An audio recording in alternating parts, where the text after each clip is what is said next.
Social मीडियाने जग एकत्रित आणले, पण माणसे दूर गेली. माणुसकी जपणे ही काळाची गरज आहे. मात्र मोबाईल आल्यापासून माणुसकी संपली आहे, असे अविनाश भारती यांनी सांगितले. राष्ट्रसंत आचार्य सम्राट श्री आनंद ऋषीजी महाराज यांच्या 32व्या स्मृतिदिनानिमित्त श्री आदर्श ऋषीजी महाराज यांच्या प्रेरणेने जैन सोशल फेडरेशन आयोजित भगवान महावीर व्याख्यानमालेचे 6वे पुष्प दूर करू गारठलेले माणूसपण या विषयावर घुमताना ते बोलत होते. या प्रसंगी संतोष गांधी, सुरेश कटारिया, सिमरन मुनोत, डॉक्टर आशिष भंडारी आदी उपस्थित होते. एकमेकांची दिलखुलास गप्पा मारण्याचे सुख मोबाईल चॅटिंगमध्ये नाही. दुसऱ्याच्या डोळ्यामधील पाणी बघून आपल्या डोळ्यात पाणी आली पाहिजे. दुसऱ्याचे दुःख बघून आपण दुःखी झालो पाहिजे. तसेच धाय मोकळून रडता आले पाहिजे. तसेच मनमोकळेपणे हसताही आले पाहिजे.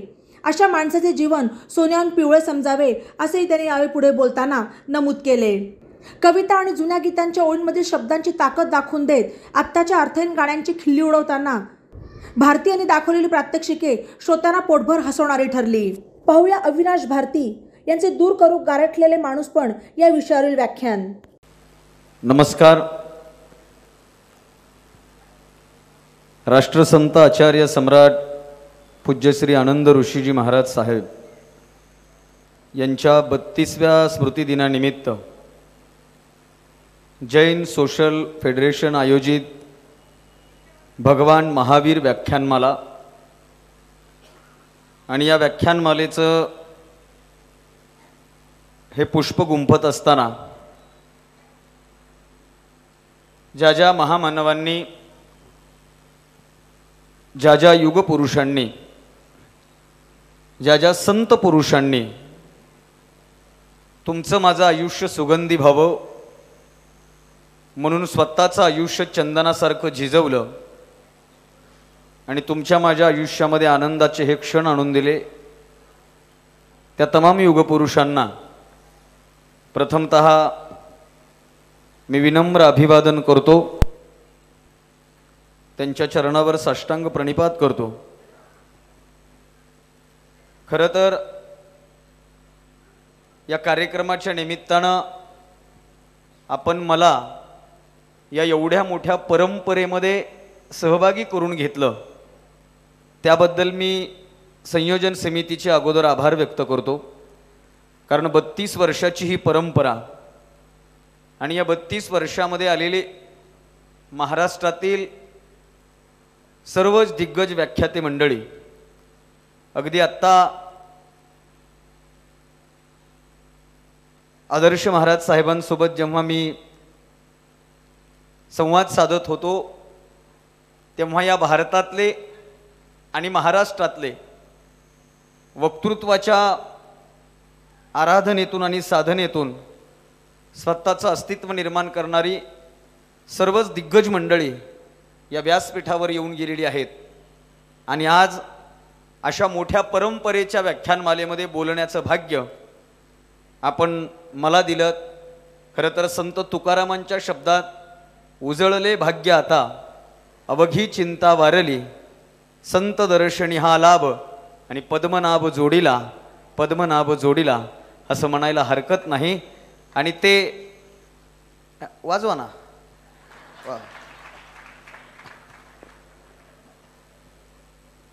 ते माझ्या नशिबी आलं, त्याबद्दल मी प्रथमतः आभार व्यक्त करतो. आणि दिनांक 21 तारखेपासून चालू असलेला हा व्याख्यानाचा उत्सव उद्या 27 मार्चला या वर्षीचा संपणार आहे. आणि या आजच्या पूर्वसंध्येला, उद्याच्या समारोपाच्या आजच्या पूर्वसंध्येला या व्याख्यानमालेचं पुष्प गुंफत असताना वसंत हंकारे, अनिकेतजी आमटे साहेब, अंजली धानोरकर मॅम, अशोकजी देशमुख सर, दीपकजी देठे आणि उद्या काकाजी अर्थात इंद्रजित देशमुख यासारख्या दिग्गज मान्यवरांना आपण ऐकलंय. आणि आता मी तुमच्यासमोर व्यक्त होणार आहे. खरं तर इथं आल्याच्या नंतर, हा सगळा परिसर पाहिल्याच्या नंतर मी भारावून गेलो. अगदी आनंद ऋषीजी महाराज साहेबांच्या नावाने जे हॉस्पिटल उभं आहे, त्या हॉस्पिटलची सगळी भूमिका पाहत असताना, तिथे भेट देत असताना, आदरणीय ताई मला या सगळ्या गोष्टींची माहिती देत असताना, सुरेश सर सगळी माहिती देत असताना, समाधीचं दर्शन घेऊन गादीचं दर्शन घेईपर्यंत आणि स्वामीजींशी चर्चा करेपर्यंत आज इथून अविनाश भारती जर काय घेऊन जाणार असेल तर या परिसरामध्ये असलेली जी पॉझिटिव्ह एनर्जी आहे ती पॉझिटिव्ह एनर्जी मला इथून जाताना सोबत घेऊन जायची आहे. आणि अशा पॉझिटिव्ह वातावरणामध्ये सकारात्मक दृष्टिकोनातून खरं तर काय बोलावं मी भारावून गेलोय. एवढ्या मोठ्या परंपरेमध्ये आपण मला बसवलं त्याबद्दल आभारच आहेत. मी यानंतर आपल्याला विनंती करेल की ज्यांनी मी येण्याच्या अगोदर इथं सूत्रसंचरण केलं ते आमच्या सरांसाठी एकदा जोरदार टाळ्या आपण द्यायच्या, जोरदार.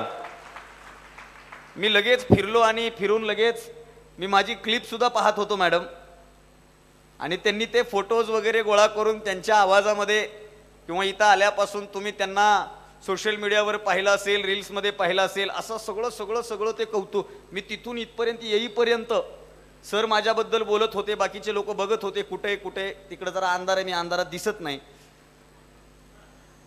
जरा प्रॉब्लेम आहे तो पलीकडल्या साईडचा. मग मी असं येत असताना सगळेजण बघत होते, सर माझं कौतुक करत होते. मी खुर्चीवर बसलो, माझी इथं व्हिडिओ क्लिप परिचयाची दाखवली, सरांनी कौतुक केलं, माझा सत्कार केला, ही माळ माझ्या गळ्यामध्ये टाकली. हे सगळं होत असताना मी इतका भारावून गेलो होतो साहेब, मी इतका आनंदी होत होतो, मी इतका खुश होत होतो. त्यात बाजूला माझ्या साहेब बसले होते आजचे स्पॉन्सर, ते लगेच मला म्हणले मी बीडचा आहे. मग तर माझा आनंद जास्त वाढला, कारण आपल्या जवळचा माणूस आपलं कौतुक असताना पाहत असतो, ही गोष्ट फार महत्त्वाची असते बरं का.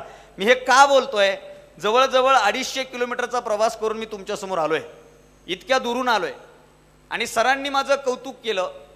ज्या काळामध्ये कोणीच कोणाबद्दल चांगलं बोलायला तयार नाही, नीट ऐका बरं, ज्या भयान काळामध्ये कोणीच कोणाचं कौतुक करायला तयार नाही, आत्ताच्या वर्तमानामध्ये कोणीच कोणाचं कौतुक करत नाही, चांगलं बोलत नाही. 250 किलोमीटर सोडा, कधी कधी थोडे डोळे झाकून विचार करा, आपण सुद्धा कधी कधी शेजाऱ्याबद्दल चांगलं बोलत नाही. अशा भयान काळामध्ये 250 किलोमीटरवरून आलेल्या पोराबद्दल सर तुम्ही इतकं चांगलं बोललात, तुमचे फार आभार आहेत. ते माझ्याबद्दल बोलत होते तेव्हा मला आनंद होत होता. आनंद होत होता म्हणजे अगदी ग्रामीण भागात सांगायचं झालं तर मला लय गुदगुल्या होत होत्या, कारण या काळात चांगलं बोलणं म्हणजे काय जोक आहे का. सर मी एकदा पुण्यात गेलो होतो, आता पुणे तिथे काय उणे, तिथं नचा न सुद्धा जमत नाही. मी पुण्यात कार्यक्रमाला गेलो, आणि कार्यक्रमाला गेल्याच्या नंतर तेव्हा मी काय यूट्यूबला नव्हतो, इन्स्टाला नव्हतो, फेसबुकला नव्हतो, तेव्हा मी TV चॅनल्सला नव्हतो, कुठेच नव्हतो. तेव्हा मी फक्त वक्तृत्व स्पर्धा करायचो आणि काही कार्यक्रम करायचो. तेव्हा मी पुण्यात एकदा कार्यक्रमाला गेलो, आणि त्या कार्यक्रमाची परिस्थिती अशी होती, सर मी STने गेलो होतो आणि निवेदन करणारे सर 4 व्हीलर गाडीने आले होते. म्हणजे फरक तुमच्या लक्षात येईल किती मोठा फरक होता ते. आणि त्यांनी आल्याबरोबर विचारलं वक्ते कुठले आहेत, त्यांनी सांगितलं बीड जिल्ह्यातले वक्ते आहेत. त्यांनी बीड जिल्ह्यातले वक्ते म्हणल्याबरोबर मोबाईल काढला, गुगल काढलं, गुगलवर टाकलं बीड, आणि गुगलनं सांगितलं बीड म्हणजे दुष्काळी भागातला एक ऊसतोड कामगारांचा दुष्काळी जिल्हा. आणि बीडमध्ये किती मोठा दुष्काळ आहे हे माझ्याकडे बघितलं की तेव्हा लवकर पटायचं. हां, आणि आत्ता पण काय झालंय, हे समोर 2 फोकस लावलेत म्हणून जरा वातावरण बरं आहे. त्यातल्या त्यात काय झालंय, पत्रिकेवर माझा फोटो जरा जास्त गोरा झाला होता. मी आल्यापासून पत्रिका पाहतोय, त्यातल्या त्यात तो व्हॉट्सअपचा DP आलाय गॉगलचा. ते बरेच लोक पत्रिकेतला फोटो बघायलेत, माझ्याकडे बघायलेत, फोटोत बघायलेत, माझ्याकडे बघायलेत. बऱ्याच जणांना प्रश्न पडला ह्योच आहे का. आणि इथं ह्या व्हिडिओमध्ये दाखवत असताना पण ना माझे लय गोरे गोरे फोटो गेले, आणि आता उभारल्याच्या नंतर तर हे काळं दिसायले, हेच आहे का. ते जे व्हिडिओमध्ये आणि फोटोग्राफीमध्ये ह्याच्यावर जे फोटो आहेत ना ते फोटोग्राफरची कृपा आहे सर. जे काय ओरिजिनल आहे ते इथं आहे, आणि ओरिजिनल बी हे फोकस लावले म्हणून चमकायले. बरं केलं हे फोकस लावले म्हणून, नाही तर माझा रंग असा आहे, मी जर हायवेला उभा राहिलो तर गाडीवाल्याला नंतर पुढे गेल्याच्या नंतर कळते मागं कोणतर उभं होतं गड्या. पण आपल्याला आपल्या रंगाचा लय अभिमान आहे. म्हणजे मी एवढा पॉझिटिव्ह माणूस आहे साहेब, मी एवढी डेअरिंग करणारा माणूस आहे. मी काळा असताना सुद्धा काळी मफलर वापरतो, याला आयुष्यातली सगळ्यात मोठी डेअरिंग म्हणतात, साधी गोष्ट नाही. आणि आणखीन एक वाक्य बोलतो, ज्याला समजेल त्याला समजेल. ज्या काळात मफलर वापरणं धोक्याचं आहे त्या काळात मी मफलर वापरतोय, म्हणजे विचार करा बरं का. आता काहीला उद्या कळल, पण कळाव. अशा भयान काळामध्ये माझं एवढं कौतुक सगळं, पण मला माझ्या रंगाचा अभिमान आहे, प्रचंड अभिमान आहे. त्याचं कारण असं आहे, माझा विठ्ठल काळा आहे, माझी माती काळी आहे, माझी माय सुद्धा काळी आहे. आणि काळा रंग निर्मितीचा रंग आहे. काळा रंग निर्मितीचा रंग आहे. तुम्ही व्यवसायाच्या दृष्टिकोनातून वेगवेगळ्या व्यवसायात असाल, पण आपला मूळ पिंड हा शेतीशी निवडलेला आहे. इमानदारीनं सांगतो, व्यवसायात असाल, शेतीशी असाल, नोकरीत असाल, कुठेही असाल, पण तरी एक गोष्ट तुमच्या समोर ठेवतो, आभाळ पांढरा असल्याच्या नंतर आनंद होत नाही. आभाळ पांढरा असल्याच्या नंतर कोणालाच आनंद होत नाही. पांढरा आभाळ हे स्नॅप काढेपुरतं आणि इन्स्टाला स्टोरी ठेवण्यापुरतं बरं वाटतं, पण पांढऱ्या आभाळाला बघून कोणालाच आनंद होत नाही. आणि समजा आपल्या जवळपासचा एखादा पोरगा पांढऱ्या आभाळाला बघून जर म्हणला, wow very beautiful, today's nature is very sweet, what is the climate bro, तर समजायचं हे डोक्यावर पडलं, ह्याचे चाराने हरवले, नाही तर ह्याला कुत्रं बित्रं चावलं. पांढऱ्या आभाळाला बघून कोणालाच आनंद होत नाही, पण पांढऱ्या आभाळामध्ये काळे ढग दाटून आले ना की आनंद झाल्याशिवाय राहत नाही. का? काळे ढग आले म्हणजे आता पाऊस येणार आणि माझ्या बापाची काळी जमीन हिरवीगार होणार, हा आशावाद काळ्या रंगाच्या ठिकाणी आहे. काळा रंग निर्मितीचा रंग आहे. म्हणून या व्याख्यानाचा आगाज, या व्याख्यानाची सुरुवात, या व्याख्यानाचं सुरुवातीचं पर्व गुंफत असताना मला वामनदादा कर्डकांच्या त्या 4 ओळी आठवतात. वामनदादा कर्डकांनी फार सुंदर लिहिलंय, त्या 4 ओळी तुमच्या समोर ठेवतो. मला गाता येत नाही, पण तरी गाण्याचा प्रयत्न करतो. तुम्हाला परवाला आभास आणि श्रेयस यांची भक्ती संगीत ऐकायचंय, पण माझ्या गायनामध्ये जर एखादा संगीताचा आभास जाणवला तर ते श्रेय माझ्या आईचं आहे असं म्हणायला हरकत नाही, कारण आभास आणि श्रेयसचं संगीत तुम्हाला ऐकायचंय.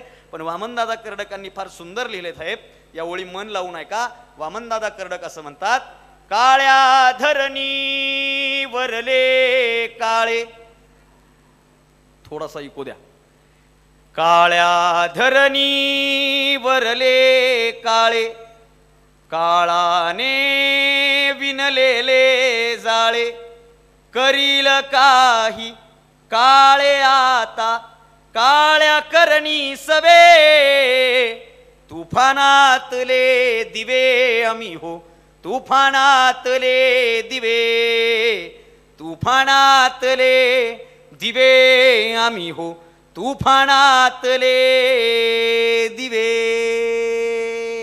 आणि दिवा व्हायचंय तर तुफान वाजवायच्या असल्या तर इमानदारीनं वाजवा. ही आहे का तुमची इमानदारी? वाजवा जोरात.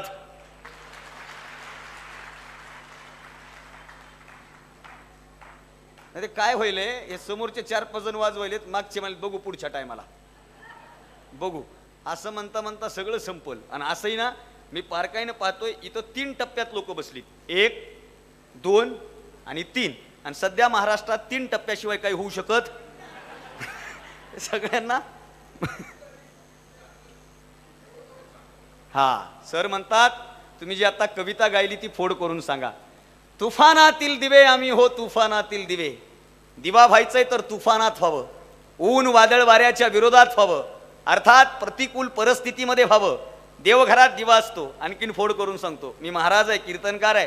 देवघरात दिवा असतो, देवघरात दिवा लावला जातो. देवघरातला दिवा लावणं सोपं आहे.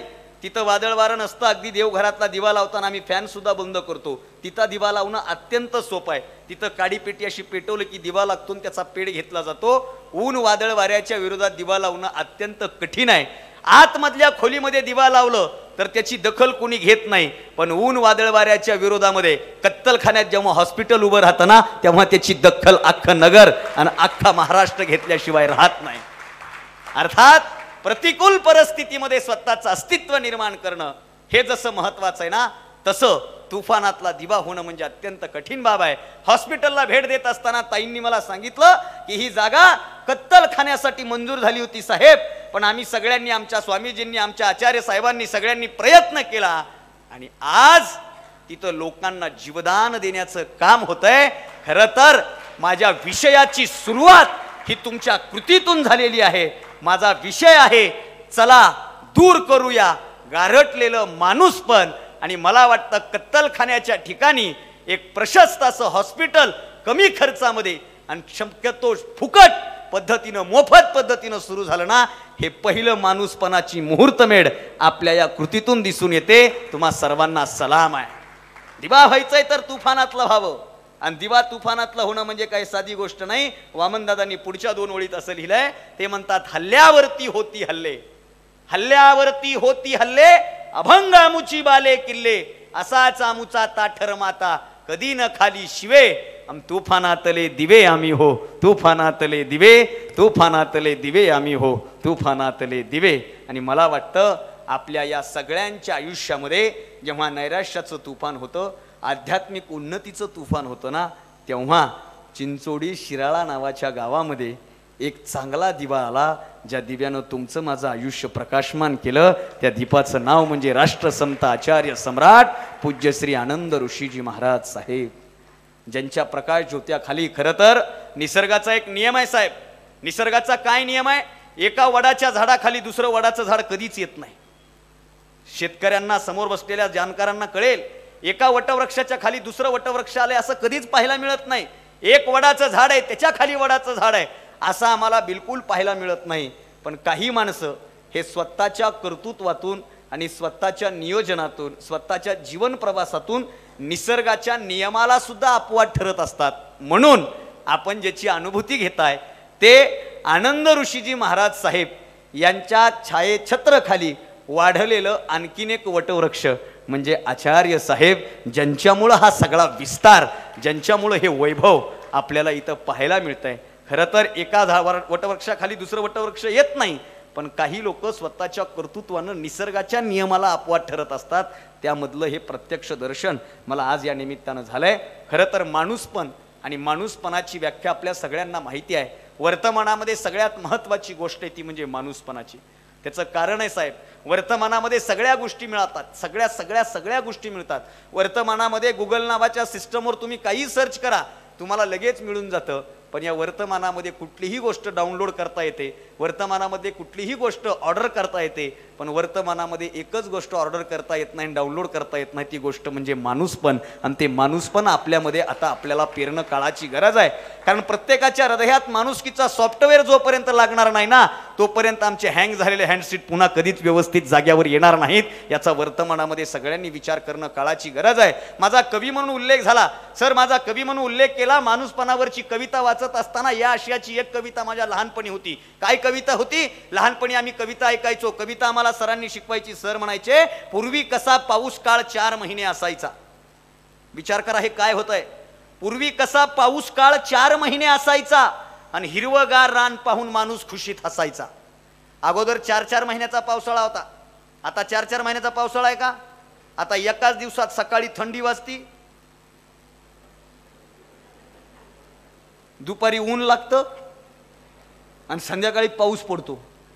म्हणजे हिवाळा आहे, उन्हाळा आहे, पावसाळा आहे का कोणता ऋतू ते कळायला तयार. बरं, पाऊस पावसाळ्यात पडतो, किती पडतो मी सांगून तुम्ही ऐकून एवढाच पडतो. पण अगोदरचा पाऊस कसा होता? पूर्वी कसा पाऊस काळ 4 महिने असायचा, हिरवगार रान पाहून माणूस खुशीत हसायचा. प्रत्येकाची कणगी भरून धान्य मोप असायचं, प्रत्येकाची कणगी भरून धान्य मोप असायचं. दही दुभतं तूप लोणी याला माप नसायचं. प्रत्येकाची कणगी भरून धान्य मोप असायचं, दही दुभतं तूप लोणी याला माप नसायचं. आता मात्र एवढ्या तेवढ्या पावसा वाचून सारं चित्र पालटलंय आणि गाव पण हरवल्यानं माणूस पण गारटलंय. गाव पण हरवल्यानं माणूस पण गारटलंय. आमचं गाव पण हरवलं, आमचं माणूस पण गारटलं. भयान परिस्थिती आहे. माणसाला माणसाची किंमत नाही.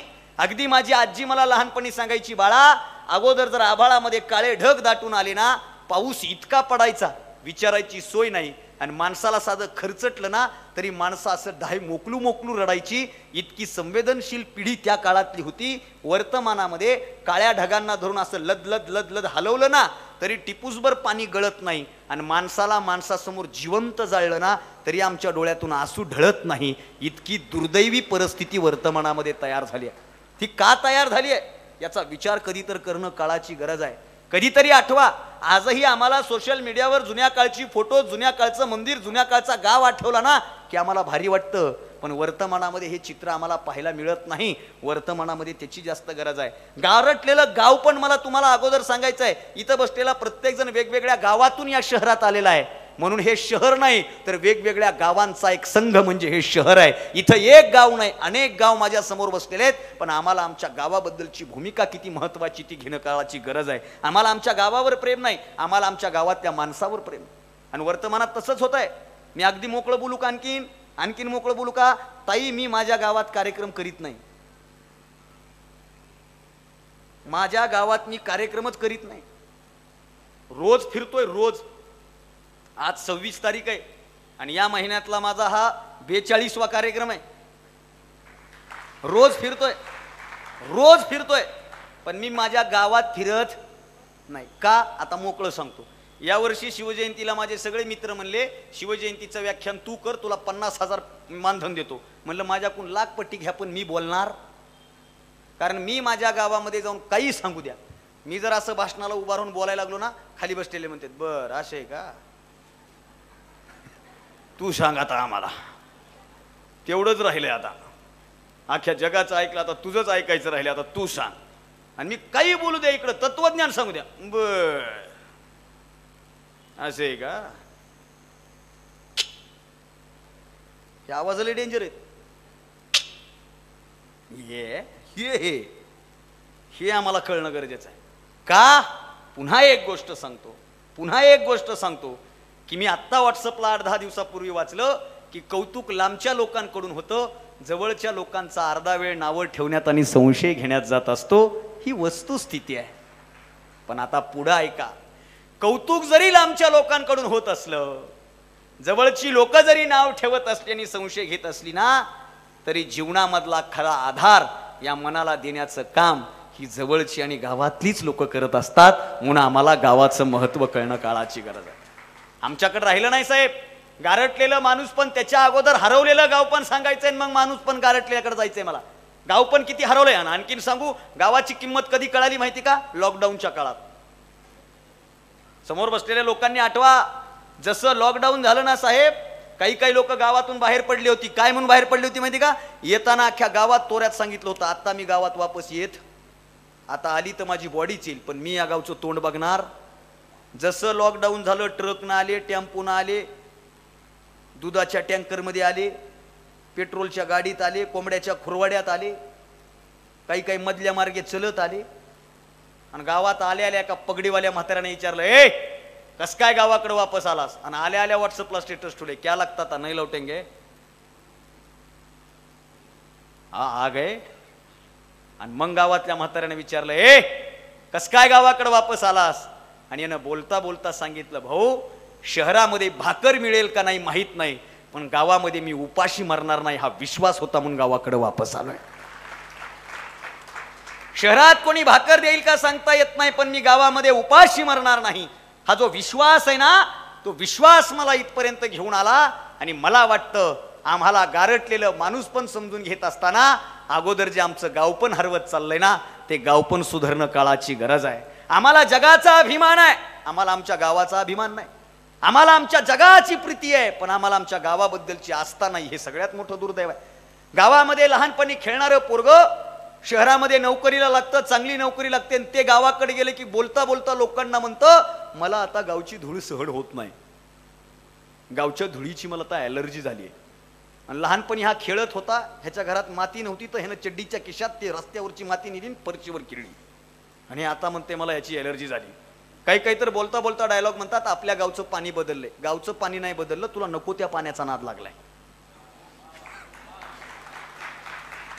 तुला नको त्या पाण्याचा नाद लागलाय. गावचं पाणी हाय तसंच आहे, गावची माणुसकी हाय तशीच आहे, फक्त तुझा दृष्टिकोन बदललाय. आणि मला वाटतं तो दृष्टिकोन आमचा बदलणं काळाची गरज आहे. आम्हाला आमच्या माणसाबद्दलची आस्था वाटावी, आम्हाला आमच्या माणसाबद्दलची माणुसकी जागी व्हावी. छोट्या छोट्या गोष्टीतून माणुसकी सांगणार आहे आणि पुढे जाणार आहे. पण आमची परिस्थिती कशी आहे? मला आल्या सर म्हणले, सर आज हसवा. मला चांगलं वाटलं सर तुम्ही म्हणले हसवा, नाही तर लोकांचं हसणं संपलंय, लोक हसत नाहीत. मला आनंद वाटत. जरा फ्रेश बसा बरं. अजून तुम्हाला काही टेन्शन आहे का? मला सांगा, जाता जाता मी वाढवून जातो, मला सांगा. पण तो काय नाही, सध्या लोकांना एकच टेन्शन आहे, 24चं काय होते. तुम्हाला काय करायचे? जी होईल ती होईल. 24 पर्यंत आपण राहतो का ह्याचा अगोदर अभ्यास करा. पण टेन्शन घेऊ नका, फ्रेश राहा. सगळ्याला सांगणे एकदम फ्रेश. आणि मला चांगलं वाटतंय ताई, आता आता आता आता जरा लाईट सेट झाला, आता मला दिसायलेत लोक, अगोदर दिसत नव्हते, हसले की दात दिसू लागले. फोकस समोर असल्यामुळं एकदम फ्रेश राहा, आनंदी राहा. मी सांगायची गरज नाही, आनंदी राहा. नाही तर माझ्या ओळखीचे काही लोक आहे, 15 वर्ष झालं भेटतोय मी साहेब त्यांना, 15 वर्ष झालं माझ्या गावातलेच येते, मला बोलायचं नाद आहे. मी 15 वर्ष झालं त्यांना म्हणतो राम राम, ते मला म्हणतात राम राम, आणि मी त्यांना म्हणतोय काय चाललंय, आणि त्यांचं ठरलेलं उत्तर आहे आमचं काय चालायचे. जोपर्यंत देवानं ठुले तोपर्यंत राहायचे. आणि एक दिवस किती वर्ष झाले, 2 लाटा गेल्या, हे नाही हल्ले. कोरोना त्याच्या जवळ गेलं, पण कोरोनानं मनातल्या मनात विचार केला ह्याला पॉझिटिव्ह करण्याच्या फंदात पडू नये, हे जन्मजात निगेटिव्ह आहे. तसं नाही, आनंदात राहा, एकदम फ्रेश बसा. मला भारी वाटते आज. हा, मला तुम्हाला काय सांगायचं, हसा म्हणले सर, हसणं संपलं आमचं रडणं संपलं. माफ करा मला, हा अनुभव सगळ्यांनी घेतला असेल. स्मशानात लोक सध्या सिरियस बसत नाहीत. बसतात का? स्मशानात सुद्धा लोक सिरियस बसत नाहीत. उघं लोक नावं ठेवतात म्हणून लोक मातीला जातात. इतकी आमची माणूस संपली. अगदी मोकळं बोलतो मी, स्पष्ट बोलतो, सगळ्यांच्या जवळचा अनुभव बोलतो. या 2 महिन्यापूर्वी सर मी एका जणांच्या अंत्यविधीला गेलतो. सर मी 2 महिन्यापूर्वी एकाच्या अंत्यविधीला गेलो. तिकडं सरळ रचलं जातंय, आणि एक जण मला म्हणतंय सर राम राम. म्हणलं राम राम. आता स्मशानात आम्ही आहे, आणि ते तिथं मला काय म्हणते माहिती का, सर कुठं मुलगी असली तर बघावं, यंदा जरा पोराचं लग्न करावं म्हणतोय. आता काहीला कळलं ते हसले. बसलोय कुठं?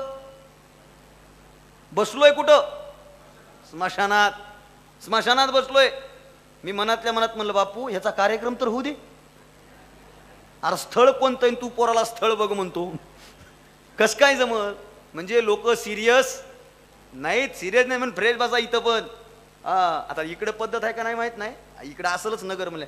इकडे ते मसनवाट्यात भाषणाची पद्धत आहे का सर? अरे लय डेंजर कार्यक्रम आहे तो, आपल्याला लय आवडतं ती. इतके भारी भाषण असतात. आज या ठिकाणी आपल्या गावचे नाव माहित नसते ना, ते वाचते नाही. आता यांचं दुःखद निधन झालेलं आहे. आता निधन दुःखदच असतं ना, का कुणी म्हणतं मारुतीच्या कृपेने गेले. बरं ते गेल्यामुळे अख्ख्या गावाला जरी आनंद झाला असला तरी काय म्हणतात जड अंतकरणाने. बरं ते बोलणार इतकं हुशार असते, त्याला नाव माहित नसते तरी म्हणतंय त्यांचे माझे लय जिवाळ्याचे संबंध होते. अरे मग तुला नाव कसं काय माहित नाही? एवढे जर जिवाळ्याचे होते तर नाव कसं काय माहित नाही? एक वाक्य बोलून जातो दादा, स्मशानात भाषण करणं हे माणुसकीचं लक्षण नाही. स्मशानात डोळ्यात पाणी येणं, मौन राहणं हे जगातलं सगळ्यात मोठं लक्षण आहे माणुसकीचं. मोकळा आणि स्पष्ट बोलणारा पोरगा आहे मी. आम्हाला समजलं नाही इव्हेंट कुठं करावं आणि काय कुठं करावं. आम्हाला कुठं हसावं कुठं नाही हे कळालं नाही. आम्हाला आमच्या माणसाबद्दलची माणुसकी समजली नाही. अगोदरच्या काळामध्ये समोरच्या माणसाचा सन्मान म्हणजे माझा सन्मान वाटायचा. माझ्या गावातल्या माणसाची इज्जत म्हणजे माझी इज्जत वाटायची. माझ्या गावातल्या माणसाला मिळालेला मान म्हणजे माझा मान वाटायचा. आज गावागावात प्रत्येकात त्याच्यापेक्षा मला मान भेटला पाहिजे याच्यावरून शर्यत सुरू आहे. आम्हाला ही तर गोष्ट समजत नाही, आम्हाला ही तर गोष्ट समजली नाही, ही तर गोष्ट आम्हाला कळाली नाही. अगदी मोकळं सांगू का, आमचं माणूस पण कधी संपलं. एखादा खेड्यापाड्यातला माणूस असेल, एखाद्या इथून 7-8 किलोमीटर 10 किलोमीटरवर राहणारा पोरगा असेल, आणि तो पोरगा नगरमध्ये आलेला असेल, नगरमधल्या प्रॉपरच्या माणसासोबत त्याची धक्काबुक्की झालेली असेल. समजा बरं का, डोळ्यासमोर आणा हे चित्र. तुमच्या गावातला एखादा पोरगा नगरच्या एखाद्या इलाक्यात गेला, एखाद्या कॉलनीमध्ये फिरतोय, त्या तिथल्या माणसासोबत त्याची धक्काबुक्की झाली, गाडीला कट लागला, त्या प्रॉपरच्या माणसानं त्याच्या कानाखाली दिली. कुणाच्या? बाहेर गावून आलेल्या पोराच्या, आपल्या गावातल्या माणसाच्या कानाखाली दिली इथल्या माणसानं. माणुसकीच्या नात्यानं आपलं पहिलं कर्तव्य आहे, आपण त्याच्यापाशी गेलं पाहिजे आणि मारणाऱ्या माणसाला म्हटलं पाहिजे साहेब चुकलं काय सांग, माझ्या गावचा माणूस आहे, लागला असेल धक्का सोड विषय, पण हात उचलायचं काम नव्हतं. हे माणुसकीचं पहिलं लक्षण आहे. एखादा पोरगा नगरमध्ये येतो, नगरमध्ये फिरता फिरता प्रॉपरच्या पोरासोबत धक्काबुक्की होते, प्रॉपरचा पोरगा बाहेर गावून आलेल्या पोराला कानाखाली मारतो, आणि त्या दिवशी नगरमध्ये त्या गावातले फक्त 2 जण आहेत. एक ज्याच्या कानाखाली बसली तो, आणि दुसरा ज्यानं हे बघितलं ते. 2च व्यक्ती आहेत. आता माणुसकीचं नातं आहे, ज्यानं बघितलं ना त्यानं धावत जाऊन ज्याच्या कानाखाली बसली ना त्याला आधार दिला पाहिजे. पण वर्तमानामध्ये अशी परिस्थिती आहे, एकाच्या कानाखालात वाजते, दुसरा तो डोळ्यानं बघतो आणि दुसऱ्या सेकंदाला खिशातून मोबाईल काढतो, गावात फोन लावतो. कुठं? गावात. आणि मग त्याचं फोनवर बोलणं सुरू होतंय. माहिती का काय झालं? ते समोरचं म्हणतंय काय झालं? नगरमध्ये लई मोठी घटना घडली. ते म्हणला काय झालं? आपल्या त्या पलीकडल्या गल्लीतला त्यो नाही का, हां त्यो जाऊ लागला आणि त्याला धक्का लागला आणि त्या समोरच्यानं त्याच्या कानाखाली दिली. ते म्हणतोय खरं का काय? कानाखाली दिली त्याच्या, पण कानटाळी माझी बसली इतकी मोठी होती. ते म्हणला खरं का काय? खरं म्हणायला तो लईच लाल झालं ती. असं इतकं भारी वाटलं का नाही? कोण जन बघितलंय ते म्हणते 1 मिनिट फोन ठेव. ते फोन ठेवतोय, दुसऱ्याला फोन करतोय. ज्याच्या कानाखाली बसली तो माणूस विचार करतोय, कुणी बघितलं आपल्याला? कुणीच बघितलं नाही, आपणच होतो. कशाला लोकांना सांगायचंय काय झालं काय नाही? आणि ज्याच्या कानाखाली बसली तो गावात यायच्या अगोदर पहिला माणूस म्हणते, लय जोरात हाणली कर. ते मनातल्या मनात विचार करते, हे गावात पोहोचलंच कस काय? साहेब, विनोद म्हणून हे सगळं असेल, पण कानाखाली गावातल्या माणसाला बसलेली पाहून ज्या दिवशी आमचा मोबाईल मधला फोन हा गावामध्ये आमची खिल्ली उडवण्यासाठी गेला ना, त्या दिवशी माणुसकीचं सगळ्यात मोठं दफन आमच्या कृतीमधून झालं, हे लक्षात ठेवा. साध्या साध्या गोष्टीतून माणुसकी जपतायत, साध्या साध्या गोष्टीतून माणुसकी जपता येते साहेब. माणुसकी जपण्यासाठी काही लागत नाही, आणि माणुसकीपेक्षा जगात कुठलाच मोठा धर्म नाही, ही गोष्ट आम्हाला समजणं काळाची गरज आहे. आज या भूमीत आल्याच्या नंतर, इथं आल्याच्या नंतर मग आम्ही त्या हॉस्पिटलमध्ये गेलो. आदरणीय सर मला म्हणले, तिथं जरा बोला सर, रुग्णांना आणि रुग्णांच्या नातेवाईकांना थोडंसं बोला. आणि ताई तिथं मी एक वाक्य वापरलं, इथली लोक नव्हती ऐकायला, पण तिथं मी एक वाक्य वापरलं. हे वाक्य ज्याला समजेल त्याला समजेल. मी तिथं एक वाक्य वापरलं, मी तुमच्या समोर बोलण्यापेक्षा रुग्णांच्या नातेवाईकाला आणि रुग्णांना सांगणार की तुम्ही आपापसात बोलते व्हा, तुम्हाला हॉस्पिटलमध्ये यायची वेळ पडणार नाही. तुम्ही आपापसात बोललं पाहिजे, एकमेकांसोबत बोललं पाहिजे, एकमेकांसोबत गोष्टी शेअर केल्या पाहिजेत, एकमेकांत सुखदुःखात सहभागी झालं पाहिजे. काल परवा होळी झाली, आमच्या गावामध्ये बोंबलाय माणसं भेटले नाहीत. लय वाईट वाटलं मला. होळी झाली आणि माणसं बोंबलाय भेटले नाहीत. आणि आम्ही गाडीत बसल्या बसल्या म्हणू लागलो, आमच्या लहानपणी काय होळी होती त्याच्यावर चर्चा. रंगपंचमीचा उत्सव, दिवाळीचा उत्सव, कुठं उत्सव राहिलेत? इकडे येतो महिला मंडळ कट. आई, दिवाळीचा फराळ करणं म्हणजे माणुसकीचं सगळ्यात मोठं लक्षण होतं. शेजारणीच्या घरी जाऊन चिवडा करायचा, शेजारणीनं आपल्या घरात येऊन चकल्या करायच्या. आता आपण शेजारणीच्या घरात जाऊन चिवडा करत नाही, तिनं आपल्या घरामध्ये येऊन हे करत नाही, चिकल्या करत नाही का?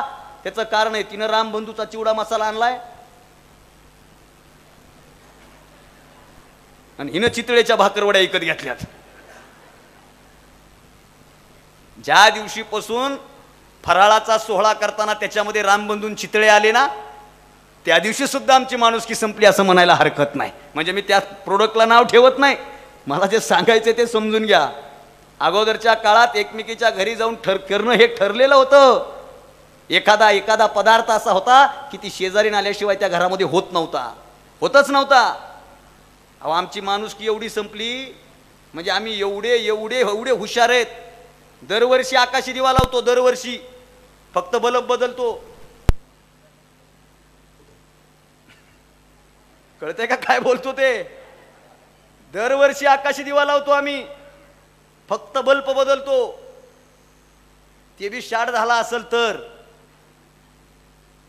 नाही तर त्याचं वायर तेच आहे, आकाशी दिवा तेच आहे, बल्ब सुद्धा तेच आहे. आणि साहेब, आकाशी दिव्याला फक्त आकाश कंदील लावून दिवाळी साजरी होत नसते, तर माणुसकीच्या नात्यानं ज्याच्या घरात अंधार आहे ना, त्याच्या घरात एखादा दिवा लावणं, तेव्हा खरी आपली दिवाळी साजरी होत असते. साजरी होत असते. आनंद वाटतो कधी कधी.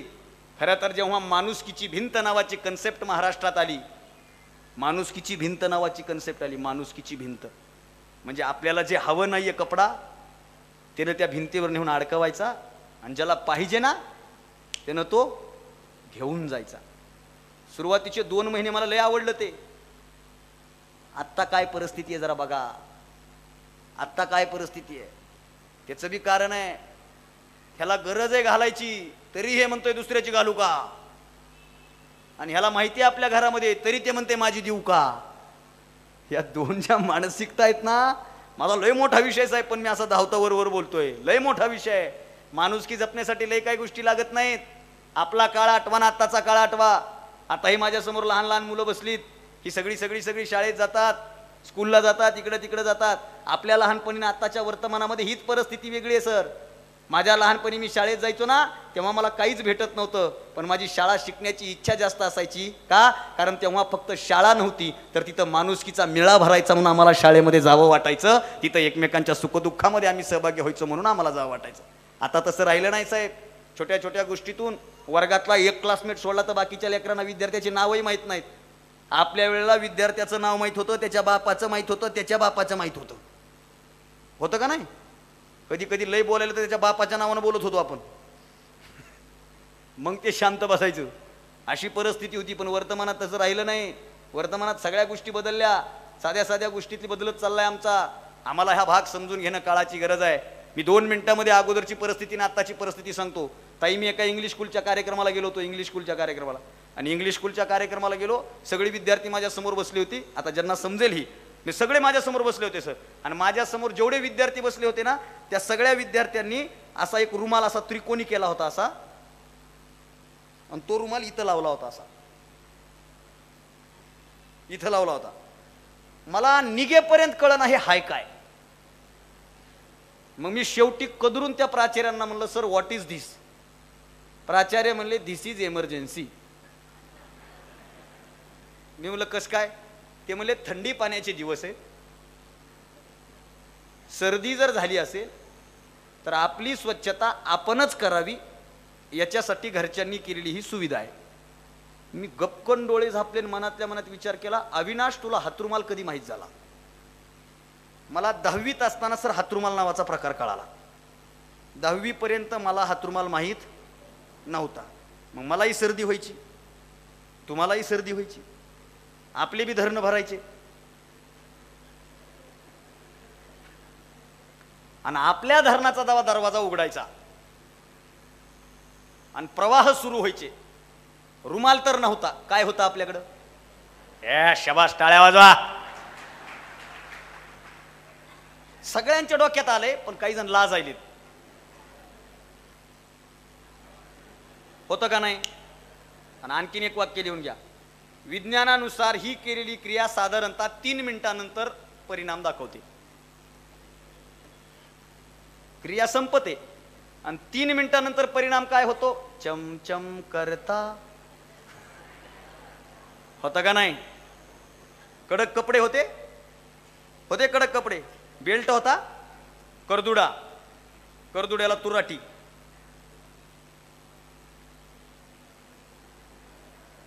बरं चला, स्कूलमध्ये जाणारे लेकर आहेत, त्यांच्याकडे आता दप्तर आहे, म्हणजे स्कूल बॅग आहे, वॉटर बॅग आहे, प्रत्येक विषयाला प्रत्येक रजिस्टरला एक सेपरेट वही आहे, पेन आहे, कंपास पेटी, सगळं आहे सर. माझ्या लहानपणी तर ज्याच्याकडे कॅमलची कंपास पेटी ना, त्याच्याकडे ॲपलचा मोबाईल असलेली फिलिंग होती. अरे ह्याच्याकडे कॅमलचा आहे रे, ह्याच्याकडे लय भारी. आपल्याकडे ते सुद्धा नव्हतं. मग त्या कंपासामध्ये कधी कधी भारी होतं. ते 1 टोकाचं कर्कटक होतं, ते 2 टोकाचं एक होतं. ते 2 टोकाचं कशाला वापरायचं मला 10वी पर्यंत कळलं नाही सर. 2 टोकाचं होतं ते, पण एका टोकामध्ये आम्ही पेन्सिल टाकून वर्तुळ काढायचो. पण हे 2 टोकाचं वापरायचं कशाला. मग माझा मित्र म्हणला, अविनाश कशाला वापरायचं. मला थांब, जर कोणी सायकल दिली नाही तर त्याचा कार्यक्रम करायला हे उपयोगाला. आणि इमानदारीनं सांगतो, 2 टोकाचं कर्कटक मी फक्त सायकल पंक्चर करायला वापरलं, दुसरा त्याचा वापर केला. बरं दप्तर होतं का आपल्याकडं. सर बोला, होतं का. अहो माझं दप्तर तर महाबीज महामंडळची पांढरी पिशवी. महाबीज महामंडळ, बापानं पेरणी करायची, आईनं निरमा टाकून धुवायची, त्याच्यामध्ये सगळे वही पुस्तक सगळं टाकायचं आणि ते असं खांद्यावर घ्यायचं, हे असं मस्तपैकी असं. आणि जाताना पण असं शिस्तीत नव्हतो जात आम्ही.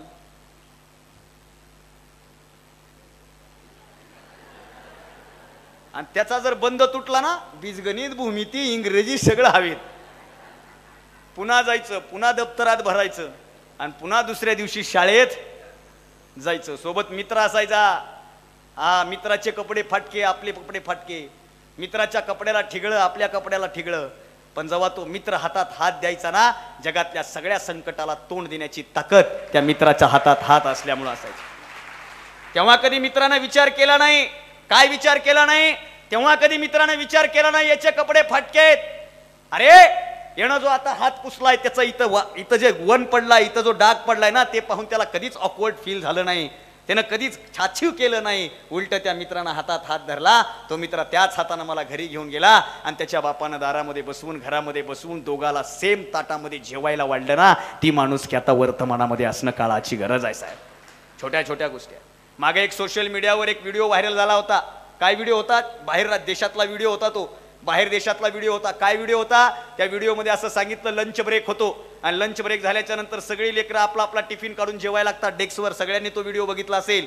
आणि त्याच्यामध्ये एक पोरगा असतो, त्या एका पोराच्या टिफिनमध्ये काहीच नसतं. तो पोरगा म्हणतो मी पाणी पिऊन येऊ का? उपाशी पोटी तो पोरगा बाहेर जातो, नळाचं पाणी पितो आणि वापस येऊन बघतो तर काय त्याचा टिफिन पूर्ण भरलेला असतो. तो टिफिन मधल्या पदार्थाकडे लक्ष देतो आणि बाजूला बसलेल्या सगळ्या मित्रांच्या पदार्थाकडे लक्ष देतो. त्या व्हिडिओमध्ये डायलॉग नव्हता, त्या व्हिडिओमध्ये डायलॉग डिलिव्हरी नव्हती, फक्त म्युझिक वाजत होतं आणि बघणाऱ्या प्रत्येकाच्या माणसाच्या डोळ्यात पाणी येत होतं. बाहेर देशातला तो व्हिडिओ आता पाहताना आमच्या डोळ्यात पाणी येतं. अरे लहानपणी आम्ही शाळेत गेलो ना, तेव्हा मित्राचा डब्बा स्वतः घ्यायचो, स्वतः सोडायचो, मित्राला बाजूला बसवायचो, सगळे मित्र एकत्रित यायचो, शिदोऱ्या सोडायचो आणि सगळ्याचा काला एकत्रित करून जेवायचो ना. त्याच्यामध्ये जगातली सगळ्यात मोठी मानसिकता, सगळ्यात मोठी माणुसकी होती साहेब. आता ते राहिलं नाही, आता राहिलं नाही. का राहिलं नाही? आमचे मायबाप मला घरूनच सांगतात, टिफिन तुझी तू खा, हा टिफिन कोणाला देऊ नको, हा इथून सुरुवात आहे नाही काही. हे बघ, आणि टिफिन संपल्याशिवाय यायचं नाही, हा लेकरू तुमच्यापेक्षा हुशार आहे, ते खात नाही. आई, जी आई लेकराला सांगते ना तुझा टिफिन तू खा, त्या आईनं उद्यापासून एकच काम करा, त्या लेकराला म्हण टिफिन तूही खा आणि यातली एक रोटी तुझ्या मित्राला दे. ते अख्खा डब्बा तुमचं पोरग मित्रासोबत आनंदानं खातं का नाही बघा. आम्हाला साध्या साध्या गोष्टी समजल्या नाही, आम्हाला साध्या साध्या सोप्या सोप्या गोष्टी समजल्या नाहीत पूर्वीच्या काळातले. आता राहिलं नाही सर. मोकळं सांगू का? आता अजूक मोकळं बोलतो तुम्हाला मी. अजूक माझे वडील मला शाळेत घेऊन गेलते सर. आताच्या लेकरासारखं नाही. आताच्या लेकरांना इतकं सिस्टमॅटिक शाळेत पाठवलं जातं, इतकं सिस्टमॅटिक. इंग्लिश स्कूलची बस येते, मुलगा शाळेत बसतो, बसमध्ये बसतो, शाळेत जातो. स्कूल संपायच्या वेळेला लगेच टायमिंग बघून त्याची मम्मी अशी बस स्टँडवरून उभा राहते. मुलगा आला की लगेच बॅग मम्मीच्या अंगावर टाकतो, मम्मी बॅग अडकिते, मम्मी पुढं चलते, मुलगा मागा आपलं. बाप मंडळीचंही तसंच आहे. ऑफिसमधून वेळ काढायचा इंग्लिश. मी संभाजीनगरला राहिला होतो, लिटल फ्लॉवर नावाचं एक इंग्लिश स्कूल आहे मिलिंद कॉलेजच्या जवळ. आणि संध्याकाळी 4 वाजता जेवढे विद्यार्थी मध्ये असतात ना त्याच्यापेक्षा दुप्पट गाड्या बाहेर उभ्या असतात. त्यांचे पालक त्यांना न्यायला आलेले असतात ना. एके दिवशी तर एक पालक आला, त्याला माहितीच नाही पोरानं कोणता ड्रेस घातलाय. त्यानं घरी फोन लावून बायकोला विचारला आज कोणता ड्रेस घातलाय. मग ते दिसत नाही, त्याच्या मनात गाणं वाजू लागलं, इथं दिसना तिथं दिसना. थोड्या वेळानं दिसला, लगेच गाण्यात दिसला ग बाई, दिसला, लगेच गाडीत कोंबला. तुम्हाला मला शाळेतून न्यायला वडील आले, तुम्हाला मला शाळेतून न्यायला वडील आले पाठवा. अहो माझ्या तर वडिलांनी मला एकदाच शाळेत नेऊन सोडलं आणि नेताना बी काय चल पिल्लून चल राजा. आताच्या शाळेमध्ये गेल्या गेल्या लेकराला गुलाबाचं फुल आहे पहिल्या दिवशी. मला गुलाबच भेटला नाही, कुणीच दिला नाही. मी आपलं शाळेत गेलो, वडील मला शाळेत नेलं माझ्या वडिलांनी. कसं नेलं सर? कसं नेलं माझ्या वडिलांनी शाळेत? चल बाळा चल. नाही चल चल, मला नाही जायचं. चल म्हणलं ना तुला, मला नाही शिकायचं. शिक म्हणलं ना तुला, मला नाही शिकायचं. वडील म्हणले चलतोस का नाही? मी म्हणलं नाही. मग जगातलं इंटरनॅशनल युद्ध सुरू झालं. मी पुढं, बाप मागं. बापानं बूट फेकायचा आणि मी हुकवायचा. 7 बुट हुकविले मी, 7. 22 मारले होते. किती हुकवले? 7. मारले किती होते? 22. बुट खात खात शाळेत गेलो. गुरुजी बसलेले, गांधी टोपी, कडक कपडे. गुरुजी म्हणले राम राम. अगोदर एकमेकाला राम राम घालायची पद्धत होती, आता ती गिरी, याच्यावर पुन्हा येतो राम राम. गुरुजी म्हणले काय बोला? याला शाळेत टाकायचंय. लाव कानाला हात. कानाला हात लावलो की आपण पहिलीत गेलो. याला नका जा. निघता निघता वडिलाला गुरुजी म्हणले जन्मतारीख. वडील म्हणले मला काय माहित नाही, पण गणपती विसर्जन झालं होतं नेमकं डोळा लागला होता, लगेच दवाखान्यात जावं लागलं. आता गुरुजी म्हणले मला काय माहिती कधी गणपती विसर्जन झालं काय, काही तर मोठी आठवण सांगा. मग माझे वडील म्हणले हे जन्मलन किल्लारीचा भूकंप झाला. म्हणजे मी जन्मलो तेव्हाच भूकंप केला, हे काही नवीन नाही माझ्यासाठी. मग त्याच्यावर माझी तारीख ठरली. नाही तर तुमच्या माझ्या सगळ्याच्या जन्मतारखा कोणाच्या येतात? 1 जून 1 7, दुसऱ्या तारखाच नाहीत. आणि येडे लोक त्याच्यावर भविष्य बघतात. आता काय सांगू मी तुम्हाला, लय मोठा विषय. असो. आणि जाता जाता माझ्या बापाने एक वाक्य वापरलं. काय म्हणला माझा बाप? माझ्या बापानं मला जवळ घेतलं, माझ्या खांद्यावर हात ठेवला आणि माझा बाप मला म्हणला बाळा शाळा शिक. शाळा शिकलास तर लोकांच्या दारात कामाला जायची गरज नाही. शाळा शिकलास तर माझ्यासारखं कष्ट करायची वेळ तुझ्यावर येणार नाही, तू शाळा शिकली पाहिजेस अशी माझी इच्छा आहे. बापानं सांगितलेलं ते वाक्य आणखीनही माझ्या कानामध्ये घर करून आहे. बाप म्हणला, बाळा शाळा शिक, कारण शिकलास तर तुला सामाजिक जाणीव जिवंत होईल, शिकलास तर तुला समाज भान मिळेल. बापाचं ते वाक्य आणखीन कानात आहे. आणि आणखीन मोकळं सांगतो, निघता निघता माझ्या बापानं आणखीन एक काम केलं. माझ्या गुरुजीच्या जवळ गेले आणि गुरुजीला म्हणले, आजपासून पोरग तुमच्या ताब्यात, मेलं तरी हरकत नाही पण पोरग शिकलं पाहिजे. गुरुजी म्हणले ओके. आणि माझ्या वडिलांनी दिलेल्या संधीचं माझ्या गुरुजींनी एवढं सोनं केलं, आणि माझ्यात नाही सगळ्याच्याच गुरुजींनी एवढं सोनं केलं. असलं मारलंय साहेब, आपल्याला मारलंय का नाही? शिक्षकाचा मार खाल्ला नाही असा एकतरी माणूस आहे का इथं? आणि असलं हाणायचे सुमारच नव्हतं, हातात येईल त्यानं हाणायचे. पण अजून मोकळं सांगू का, कधी कधी बिनकामाचं बी हाणायचे हो. घरी डबा झाला नाही, राग राग शाळेत आली, घरच्या डब्याचा राग ह्या डब्यावर, घरच्या डब्याचा राग खणाखण हाणालेत. मी रडता रडता म्हणलं, गुरुजी का मारायला? मागच्या शनिवारी कुठं होतास? आता आहे का? अहो त्याचा राऊंड झाला हो, परत हाणलं. घरी गेलो रडत रडत, आणि घरी जाऊन रडत रडत जाऊन आईला सांगितलं, आई मला सरांनी बिनकामाचं मारलंय. आई म्हणली, थांब तुझ्या बापाला येऊ दे. मला वाटलं बाप आल्याच्या नंतर गुरुजीच्या घरी मोर्चा जाते काय की, पुन्हा बापानं पालतं घालून तुडीलं. बाप म्हणला, तूच काही तर केलं असेल, गुरुजी बिनकामाचा हात लावणार नाही. आता वर्तमानात तसं आहे का? वर्तमानात काही बाप शाळेत जाऊन गुरुजीला म्हणते, ड्युटी करायची ना, ड्युटीच करायची. कोणाला हात लावायचा? आपल्या पोराला हात लावायचा. एक तर 12 वर्षानं 9 सण झाले, हात लावायचा नाही. शिकलं नका शिकू द्या, त्याच्या बापानं लय कमवलंय, त्याच्या बापानं लय कमवलंय, त्याचा बाप तुला सुद्धा ऐकत घेईल. कोणाला म्हणते? कोणाला? गुरुजी म्हणते, मला काय करायचंय, मारलं तरी तेवढीच पगार आहे, आणि नाही मारलं तरी. एकदा सरकारनं GR काढला पाहिजे, मारणाऱ्या गुरुजीला पेन्शन. असा सिलसिला सुरू होईल साहेब. पण लिहून घ्या, ज्या दिवशीपासून विद्यार्थ्याला शिक्षकानं मारणं बंद केलं, त्या दिवशीपासून आयुष्यातला शिस्त नावाचा प्रकार संपला, आणि गुरुजींनी माणुसकी शिकवायची सोडून दिली साहेब. का? अरे जर पालक विद्यार्थ्याच्या बाबतीमध्ये शिक्षकांकडून फक्त आणि फक्त धडे देण्याचा नियम करत असेल आणि फक्त शिकवण्याची अपेक्षा करत असेल, तर गुरुजी नावाचा माणूस सुद्धा विचार करणार, आपण बाकीचं काही शिकवून गरज नाही. आजचा पालक जर शिक्षकासमोर गुरुजीला म्हणत असेल, शिक्षकाला विद्यार्थ्याच्या समोर म्हणत असेल की ह्याच्या बापानं लई कमवलंय, याला काही कमवायची गरज नाही, बसून खाल्लं तर पुढच्या 10 पिढ्या जगतील, तर त्या मुलाच्या मनावर काय संस्कार होणार आहे याचा विचार करा.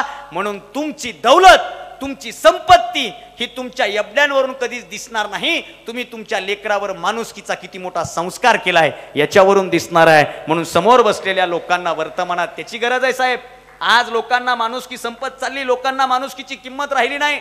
लोक एकमेकाच्या सुखदुःखात सहभागी होत नाहीत. माफ करा, मला सहभागी होतात पण औपचारिक म्हणून होतात. मोकळं आणि स्पष्ट बोलतो मी. स्मशानात गर्दी होते ना, ती आताची स्मशानातली गर्दी ही त्यांना काय वाटेल म्हणून जर होत असेल ना, तर याच्या इतकं मोठं दुर्भाग्य दुसरं कुठलंच नाही साहेब. आम्ही प्रत्येक गोष्ट औपचारिक म्हणून करतोय. किती औपचारिक करतोय? अहो सण आला की सणाच्या शुभेच्छा सुद्धा पाठवायच्या म्हणून पाठवतोय. एकमेकाला नमस्कार सुद्धा औपचारिकता घालतोय. हे मोबाईल नावाचं यंत्र आमच्याकडे आलं त्या दिवशीपासून माणुसकी संपली. याच्यावर सगळं आलं साहेब, याच्यावर सगळं आलं. याच्यावर रडायचा सिंबॉल आला, याच्यावर हसायचा सिंबॉल आला, याच्यावर जीभ चाटायचा पण आला, काही स्वीट पदार्थ दिसला की. झोपीचा सुद्धा आला, सर्दीचा सुद्धा आला, आणि हे लगेच पाठवतोय. पण ह्याचा गोळ झाला. आमच्या गावात व्हॉट्सअपचा ग्रुप आहे एक, आता तुमच्या बी गावात असेल ना. आणि आता हे शक्यतो ही तरुण पोरांना कळतंय काय काय नाही ती. पण ही समोर जी गँग बसल्या का नाही रिटायर झालेली, ह्यांच्या हातात लय उशीर आलं. ही ह्यांना एवढंच माहिती आहे, क्लिक करायचं आणि फॉरवर्ड करायचं, बाकी काही माहीत. खोटं आहे का? एवढंच माहिती तुम्हाला. क्लिक करायचं आणि ग्रुपमध्ये फेकायचं. दुसरं म्हणजे अगोदर असं होतं, नातू आजोबाकडून शिकायचा, नातू आजोबाकडून शिकायचा. आता आजोबा नातवाकडून शिकते. फेसबुक कसं चालायचं, इंस्टा कसा चालवायचा. एकटा आज नाताला म्हणला मला फेसबुकचं अकाउंट काढ, का त्यानं काढून बी दिलं. मग पुन्हा नाव सर्च करायला जुने,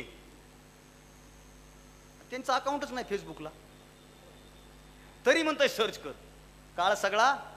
आणि किती माणुसकी संपली. माझ्या गावातल्या व्हॉट्सअपच्या ग्रुपवर एके दिवशी एक जण वारलं आणि एकाचा वाढदिवस होता. माणुसकी कधी संपली बघा. आणि ज्यानं ग्रुपवर मेसेज केला ना त्यानं वाचलंच नाही कोण गेले आणि कोण आहे.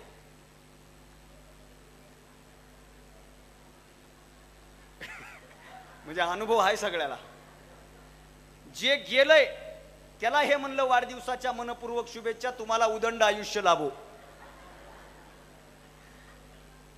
आणि ज्याचा वाढदिवस आहे ना त्याला हे ना टाईप केलंय अत्यंत जड अंतकरणाने भावपूर्ण श्रद्धांजली. त्या दिवशी मला जड अंतकरणाचा अर्थ कळाला.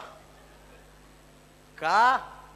याच्यावर सगळं आहे साहेब, पण याच्यावर सगळंच नाही. याच्यावर सगळं आहे पण याच्यावर सगळंच नाही. अरे हे यंत्र आहे, याचा वापर करा. पण या यंत्रामुळं आजही 4 मित्र एकत्रित येतात गप्पा मारायला, बसतेत गप्पा मारायला सोबत. 2-3 मिनिटं क्या चल रहा है, क्या ओके ओके ना, फिर ओके. आणि जे मोबाईल मध्ये डोकं घालतात ते पुन्हा निघताना चल बाय निकलू क्या. अरे तो आलताच कशाला. याच्यात सगळं आहे पण एकमेकाला गप्पा मारण्यामध्ये जे सुख आहे ना त्या व्हॉट्सअपच्या चॅटिंग मध्ये बिलकुल नाही. ही गोष्ट लक्षात ठेवा, लक्षात ठेवा. याच्यावर एखाद्याच्या स्माइलीचा अर्थ कळणार नाही तुम्हाला. एखादा हसणारी स्माइल पाठवल पण त्याच्यामध्ये खरंच दुःख आहे का हे आम्हाला कळणार नाही. त्याच्यासाठी तुम्हाला एकमेकाच्या जवळच जावं लागेल, एकमेकासोबत गप्पाच माराव्या लागतील, हात हातातच घ्यावा लागेल आणि एकमेकाचे डोळेच वाचावे लागतील. तेव्हा काळजातला भाव तुम्हाला वाचता येईल साहेब. तो वर्तमानामध्ये वाचणं काळाची गरज आहे, नाहीतर अशक्य आहे. साध्या साध्या सरनी रील्सचा उल्लेख केला. परवा दिवशी मी एक रील्स पाहिली. एक मित्र एका मित्राकडे जातो आणि तो मित्र त्याला म्हणतो ऐक ना 2000ची गरज आहे, जरा मदत करतोस का. समोरचा मित्र म्हणतो नाही गाड्या माझी फार तंगी चालू आहे. दोघ जण चालत चालत पुढे जातात. समोरून एक अनोळखी माणूस येतो. तो अनोळखी माणूस त्याला म्हणतो काय रे बरं चाललंय का. आणि हा बोलताना म्हणतो एकदम मजेत चाललंय, काहीच काळजी नाही. बाजूला उभा असलेला मित्र म्हणतो काय रे 2000ची गरज होती, तंगी चालू आहे म्हणलास ना, मग त्या समोरून आलेल्या माणसाला मजेत चाललंय कस काय म्हणलास. आणि तो बोलता बोलता बोलून जातो अरे बाबा मजेत चाललंय सांगायला जग असतं पण खरं काय चाललंय हे सांगायला जवळचा आणि काळजातलाच माणूस लागतो. तो माणूस प्रत्येकाजवळ आता नाहीये, तो असावा हा आशावाद आहे. प्रत्येकाच्या जवळ असा एखादा माणूस पाहिजे, काळजातला कोपरा पाहिजे आणि तो नाहीये. आई तुम्हालाही सांगणे प्रत्येकाच्या बाबतीत एखादी अशी व्यक्ती पाहिजे जी व्यक्ती आपल्याला बोलेल, जी व्यक्ती आपल्यासोबत गप्पा मारेल, चर्चा करेल, एकमेकाचे सुखदुःख समजून घेतले जातील. आणि अगोदर ते होत होतं, आता ते वर्तमानात होत नाही. ही वस्तुस्थिती आहे ती समजून घ्या. यानं आपल्याला फार जवळ आणलंय, जग एकत्रित आणलंय. यानं जग सोशल मीडियानं जग एकत्रित आणलंय पण एकत्रित आणलेली माणसं दूर गेलीत. याचं काय करायचं सांगा. जग जवळ आलंय हो पण माणसं दूर गेलीत. याचा वापर चांगला आहे, याचा वापर करा, पण अगोदर याचा वापर करा. मला हे तुम्हाला सांगायचं आहे. याला कुठलंही सॉफ्टवेअर मारता येईल, हँडसेट बदलता येईल, पण याला सॉफ्टवेअर मारून जमत नाही आणि हँडसेट बदलून जमत नाही. याचं सॉफ्टवेअर माणुसकीच सगळ्यात मोठं, ते तुमच्यामध्ये उतरावं ही काळाची गरज आहे. फार मोठा विषय बोलण्यासारखा आहे, आम्हाला समजत नाही. याचा चांगला वापर करता येतो. किती वापर मी नेहमी सांगत असतो. तुम्ही दुकानात जर गेलात आणि दुकानात जाऊन जर बाजारात जाऊन जर कुलूप विकत घेतलं ना, कुलूप, तर बारकाईनं बघा एका कुलपाला 2 चाव्या येतात. एका कुलपाला आता रूम पार्टनर वाढले म्हणून 3-4 झाल्या, नाही तर एका कुलपाला 2 चाव्या बिलकुल येतात म्हणजे येतात. कधीतरी प्रश्न पडला पाहिजे साला यातलं उघडायची कोणती लावायची कोणती.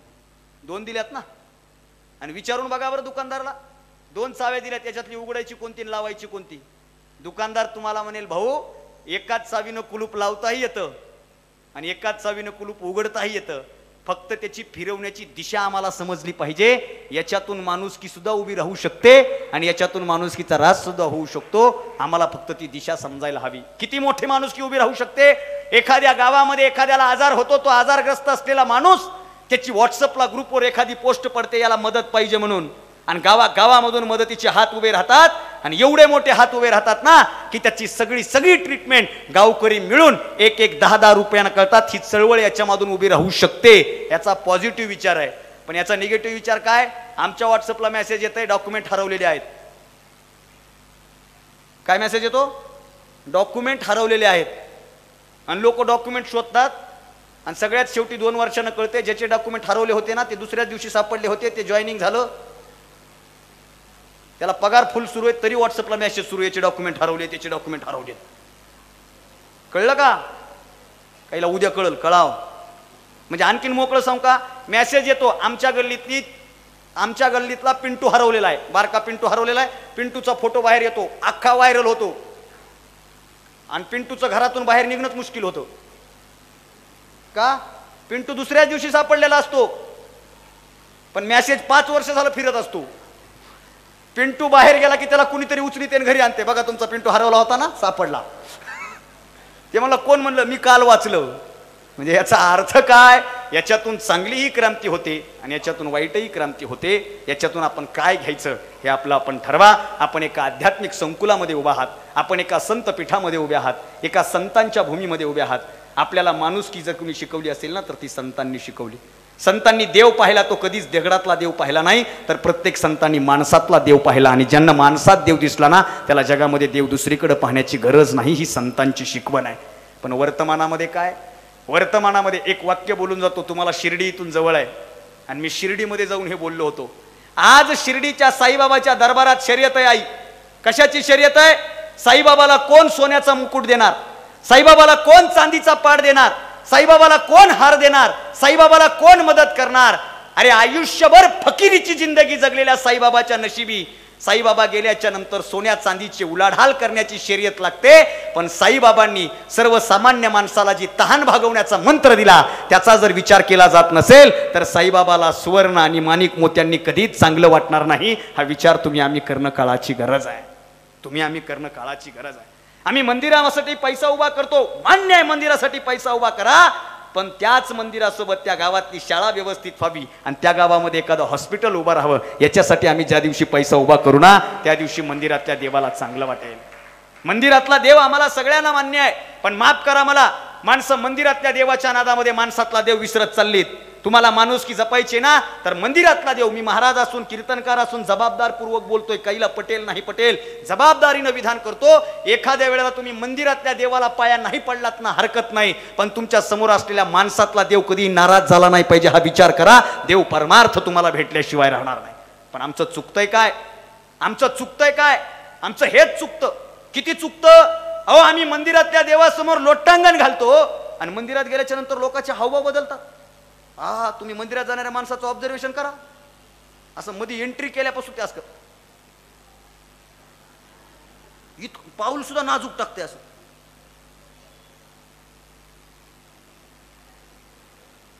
आणि बाहेर आलं ह्याचा कार्यक्रम लावतो, त्याचा कार्यक्रम लावतो, ह्याचा मुर्दा पाडतो, त्याचा मुर्दा पाडतो. थोडं थांब, मधला भावात तुझा मुर्दा पाडताय का नाही बघ. अरे मंदिरात नाटकं करून गेला असं बाहेर आल्याच्या नंतर एखाद्याचं घर उद्ध्वस्त करण्याचं स्वप्न बघत असशील तर आतमध्ये देवापाशी जाऊन केलंस काय याचा विचार करा. आणि देव देव देव देव म्हणजे काय हो? देव म्हणजे फक्त मंदिर. आणि आम्ही मंदिरातच चांगलं वागतो. बरं मोकळं सांगा, आता मोकळंच विचारतो. मोठ्यानं सांगायचं, तुमच्या ओळखीचे लोक तुम्ही सुद्धा मंदिरात चांगलं वागता का बाहेर? अहो, मंदिरात लई चांगलं वागतात लोक. मंदिरात लोक किती चांगलं वागतात. एका गावात माझा कार्यक्रम होता, मी गेलो सर, बारकाईनं बघा, मंदिराच्या समोर सुद्धा लोक चांगलं वागतात. बघा, मोकळं सांगा, मंदिराच्या समोर स्वच्छता असते का माग? अहो, समोरचा कचरा मागं नेऊन टाकतात का? इथं कोण बघायले? थांब जरा. म्हणजे आम्ही देवाला मंदिरापुरतं मर्यादित केले. एका गावामध्ये गेलो मी आणि एका गावात माझ्या समोर एक जण बिडी ओढू लागलं. आता बिडी कळती का तुम्हाला? बिडी ती बिडी ओढू लागलं. रस्ता बारका होता, मी हॉर्न दिलो पण त्याचे डायनामे गेले होते दोन्ही बी. त्याला काय ऐकू येत नव्हतं. ते आपलं बिडी वडीत निघालं. मंदिर आलं. मंदिर जसं मंदिर आलं का नाही त्याने बिडी अशी मागं धरली. नीट आहे का बरं? जसं मंदिर आलं त्याने बिडी अशी मागं धरली आणि मंदिर गेलं की पुन्हा धुपण सुरू केलं. हे बघितलं कुणी? मी त्याला असं राम घातला. त्याला वाटलं मी मागायलो का की ते मला देऊ का? थांबा, म्हणलं काय चालू आहे? काय नाही, मला बिडी वडायलो. बरं. तिथं मंदिराच्या समोर तुम्ही बिडी वडली नाही? त्याला वा, इथं देव आहे. मला इथं कोण आहे? इथं कोण आहे? म्हणलं म्हणजे तिथं कोण आहे आणि इथं कोणीच नाही. आमचं हेच तर चुकलं. आम्ही देवाला मंदिरापुरतं मर्यादित केलं. आम्ही देवाला 4 भिंतीपुरतं मर्यादित केलं. पण संत परंपरेनं सांगितलेलं सांगू. संत कबीरांचा एक दोहा आहे, तो कबीरांचा दोहा तुमच्या समोर ठेवतो. संत कबीरांनी फार सुंदर लिहिलं साहेब. संत कबीर म्हणतात, मोको कहा ढूंढे रे बंदे, मैं तो तेरे पास में, नामय मंदिर नामय मस्जिद, ना काबे कैलाश में, सब सांसों की सांस में, मैं तो तेरे पास में, मैं तो तेरे पास में, मैं तो तेरे पास में. प्रत्येकाच्या हृदयात देव आहे, प्रत्येकाच्या हृदयात देव आहे. संत ज्ञानेश्वरांनी लिहिलं. संत ज्ञानेश्वर म्हणतात, सर्वाघटी राम देहा देही एक सूर्यप्रकाशक सहस्र रश्मी. अहो भगवंतानं श्रीमद भगवद्गीतेमध्ये सांगितलं, सर्वस्य चाहम हृदि सन्निविष्टो ममय वंशो जीवलोके जीवभूत सनातन. म्हणजे प्रत्येक माणसामध्ये देव आहे. आणि ज्या दिवशी आम्ही आमच्या माणसातल्या देवाला पूजायला सुरुवात करू ना, त्या दिवशी गारटलेलं माणूस पण दूर झाल्याशिवाय राहणार नाही. ते गारटलेलं माणूस पण दूर होणं काळाची गरज आहे. अहो माणसाला इतकी गुर्मी आहे सध्या, सगळं वितळायलंय, पण माणूस पण का वितळ नाही तेच कळलं ना मला. माणूस पण एवढं गारठून बसलंय ना, इतकं गारठून बसलंय, बर्फ वितळायलाय, पण हे माणूस पण वितळायला तयार. बर्फ वितळतो ना, लवकर वितळतो. कधी कधी गमतीशीर किस्से करतात. एकदा मी रेल्वेत बसलो सर, आणि 2 आडाणी माणसं बसली होती. आता माणसाचे तर्क लय भारी असतात, लय म्हणजे लोक जर असं ठरविलं ना तर जग कसं घडलं इथपासून सगळं सांगू शकतात. फक्त त्यांच्या कल्पना विलासात घेतलं पाहिजे. ते 2 येडे बसले, माझ्या येडे म्हणा हाय करत नाही, बसले ते, आणि रेल्वेत बसले. ते पाणी बॉटलवाला आलं, ते मला थंड बॉटल दे, त्याने एकदम बर्फच दिला. आता ते 2 हुशारच, अशा आपल्याही गावात परिसरात असते. त्या दोघांची चर्चा काय माहिती का, त्यातलं एक जण म्हणतंय बाटलीचं तोंड लहान आहे, मग एवढा मोठा बर्फ मध्ये गेला कस काय. नीट आहे का बरं, बाटलीचं तोंड लहान आहे, मग एवढा मोठा बर्फ मध्ये गेला कस काय. ते बाजूचं म्हणलं, पागल झालास का तू, काय तुला अक्कल आहे का. म्हणजे तोंड लहान आहे बर्फ मध्ये गेला कस काय, तुला काय कॉमन सेन्स नाही का.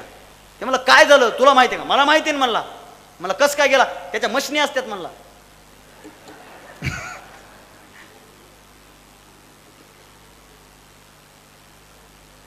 उद्या हसा, उद्या हॉटेलमध्ये पाणी बॉटल भेटली मग पुन्हा आठवला तवा हसा. असं होतं ना कधी जोक पुन्हा आठवते, पण हसा बापा, हसू संपलं.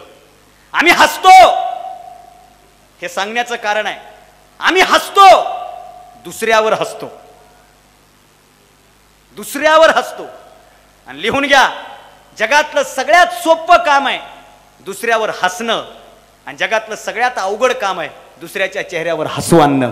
ही गोष्ट ज्या दिवशी तुम्हाला समजेल ना, त्या दिवशी माणूस.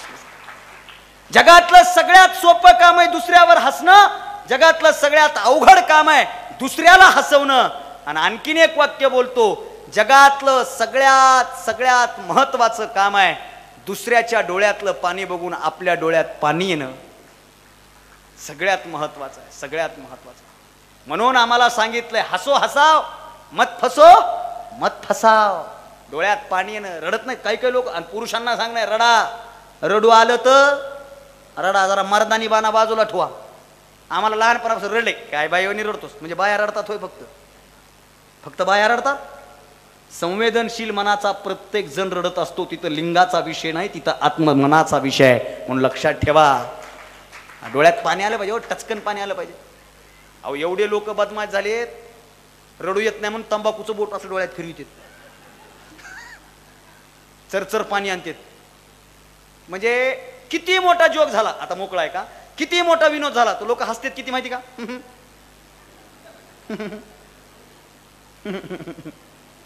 आणि किती मोठं दुःख होऊ द्या, लोक रडतात कशी माहिती का, वाईट झालं, फारच वाईट झालं. अरे बाबा, ज्या माणसाला धाय मोकलून रडता आलं आणि ज्या माणसाला मन मोकळं हसता आलं ना, त्या माणसाचं जीवन हे सोन्याहून पिवळं झाल्याशिवाय राहत नाही. आम्हाला तो मंत्र कळाला पाहिजे, आम्हाला ती भूमिका कळाली पाहिजे. म्हणून तुम्हाला सगळ्यांना सांगणार, तुम्हाला वेद नाही कळाला तरी हरकत नाही, पण समोरच्याची वेदना कळावी, समोरच्याचं दुःख कळावं. आमच्या इथं सगळ्यात चांगल्या गोष्टी होत आहेत, पण आता माणुसकी संपत चालली आहे. ती माणुसकी जपणं काळाची गरज आहे. माणुसकीच्या भिंती उभा राहतील हो, विषय नाही. रस्त्याचं डांबरीकरण होईल, विषय नाही. दारापर्यंत सिमेंट रस्ता येईल, विषय नाही. ऐकाई, दारापर्यंत डांबरचा रस्ता येईल, हरकत नाही. एखाद्या वेळा तुमच्या घरात दारात शहरात डांबर नसलं तरी हरकत नाही, तुमचे मन डांबरट नसली पाहिजेत या मताचा मी आहे. ते मन डांबरट न होता संवेदनशील मन व्हावी, एकमेकाच्या सुखदुःखामध्ये धावून जाण्याची इच्छा व्हावी. ज्या दिवशी, आणखीन एक वाक्य बोलू का, ज्या दिवशी केटर्स नावाचा प्रकार गावागावात आला त्या दिवशी माणुसकी संपली. सर, ज्या दिवशी केटर्स नावाचा विषय गावात आला त्या दिवशी माणुसकी संपली. जुन्या काळामध्ये जर एखाद्यानं केटर्स लावला तर गावातले लोक म्हणायचे तू गावाची इज्जत घालतो का? आम्ही कायला आहे, किती पब्लिक येऊ दे किती लोक येऊ दे, त्यांची वाढण्याची त्यांच्या भोजनाची जिम्मेदारी आमच्यावर आहे, तू काळजी करू नको. ही माणुसकी होती. तुम्ही मी लय मोठ्याला लांबला सांगत नाही साहेब, जवळच्या गोष्टी सांगतो. तुम्ही आता कोणी केटर्सवाला असलं तर माफ करा, मला त्यांच्याबद्दल काय म्हणणं नाही, पण खरंय नाही. केटर्स येणं म्हणजे काय? गाववाऱ्यावर विश्वास नसणं, जवळच्या माणसावर विश्वास नसणं. अगोदरच्या काळात तसं नव्हतं. सगळ्यात शेवटची पंगत कोणाची बसायची माहिती का? ज्यांनी रात्रभर जागून स्वयंपाक केला त्यांची. अख्ख्या गावाला सगळीकडे वाढून व्यवस्थित लग्नामध्ये मुलगी नांदायला गेल्याच्या आता थोडं आलो बरं झालं, आला लागली लिंक, आपलं ठरवून बोलणं नसते. माणुसकी लयच संपली हो. अगोदर जर पोरगी नांदायला निघाली तर किती रडायची आई. आई मी तुमच्या लेकरासारखा रडायची का नाही? बरं बँडच्या तालावर रडायची.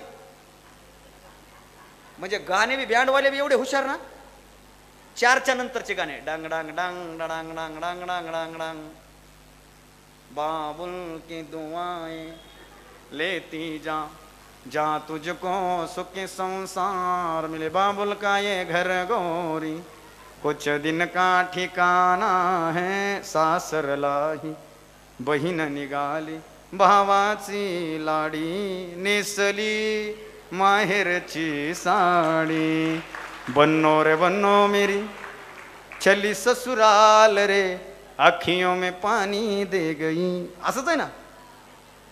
जमतंय ना मला? असंच आहे ना? आणि आशे रडायचे बाबा बाबा, रडायचे का नाही? सगळे रडायचे. एक जबाबदारपूर्वक विधान करतो, कोणाला पटेल नाही पटेल, जो भाऊ बांधावरून भावासोबत भांडला ना, त्या भावाची पोरगी नांदायला जाताना त्या भावाच्या सुद्धा डोळ्यात पाणी यायचं. ही माणुसकी होती, ही माणुसकी होती. काही म्हाताऱ्यांना चालता येत नव्हतं, त्या म्हाताऱ्या घरामध्ये बसायच्या, वरच्या मजल्या ढाळजत वर बसायच्या आणि फक्त कानावर आवाज पडायचा, पोरगी तिकडं पारावरून नांदायला निघायची आणि म्हातारी इथं घरात बसल्या बसल्या नांदायची. काय रडायची? काय माय चिमणी नांदाय निघाली. इतक्या रडायच्या मुली. माफ करा, वाईट वाटू देऊ नका, आता मेकअप खराब होतो म्हणून काही जणी रडत नाहीत बरं.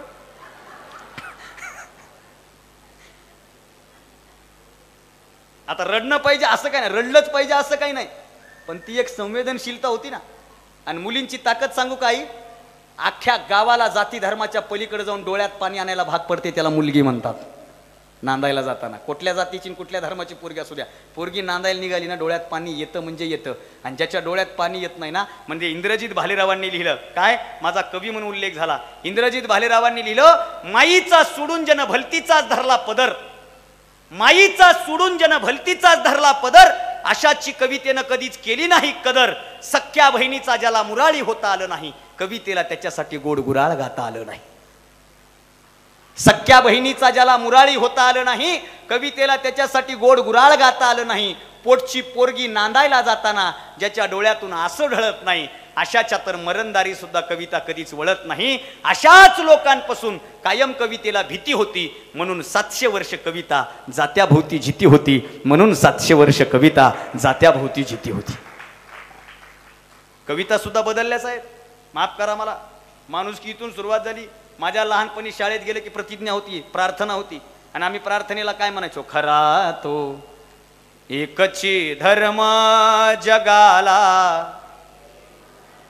आणि प्रामाणिकपणे सांगा बरं, ही प्रार्थना म्हणताना मुस्लिम धर्माचा म्हणायचा का? मी म्हणणार नाही. दुसऱ्या धर्माचा म्हणायचा का? मी म्हणणार नाही.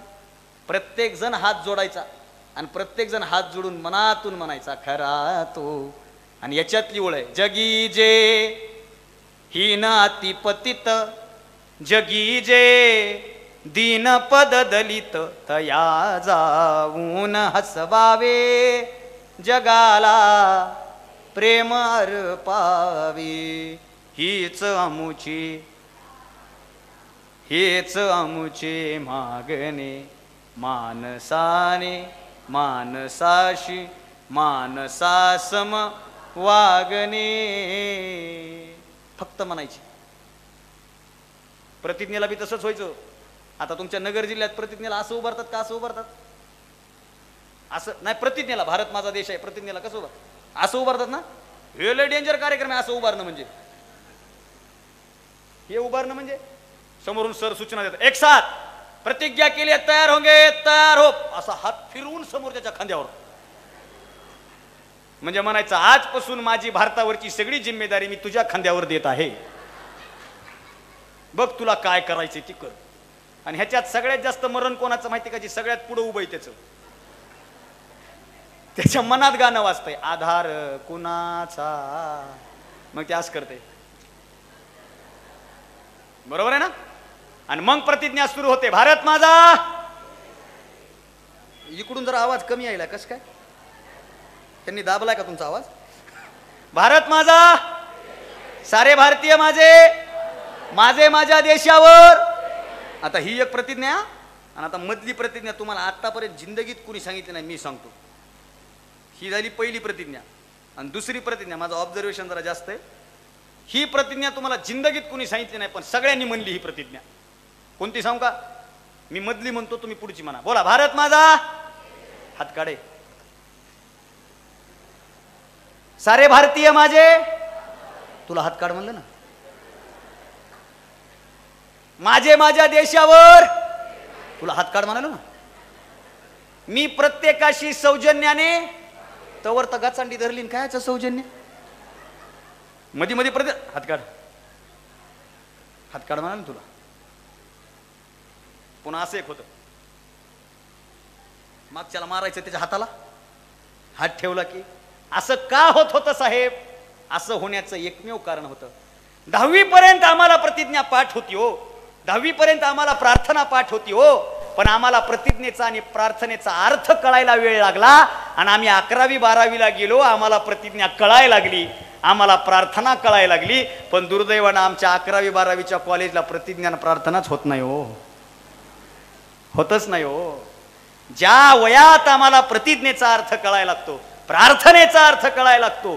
जगी जे दीनाती पतित तया जाऊन हसवावे हा अर्थ आम्हाला कळाला ना आम्हाला दुसरी माणुसकी शिकवायची गरज पडणार नाही साहेब. पडणार नाही. काय होतंय आता वर्तमानात तसं आहे का? आणखीन मला राजकारणावर बोलायला आवडत नाही कारण मी राजकारणावर बोलावं एवढे राजकारणाला चांगले दिवस नाहीत सध्या. मी राजकारणावर बोलावं एवढे राजकारणाला चांगले दिवस नाही. आता सुरू होत आहे सर पुढच्या महिन्यात. काय सुरू होत आहे? हिंदू खतरे में है मुसलमान खतरे में है. ये खतरे में है वो खतरे में है. ना हिंदू खतरे में है ना मुसलमान खतरे में है. हम इंसान की औलाद है. फिलहाल इंसानियत खतरे में है आणि आम्हाला ती इंसानियत समजावी अशा बात तुमच्या समोर.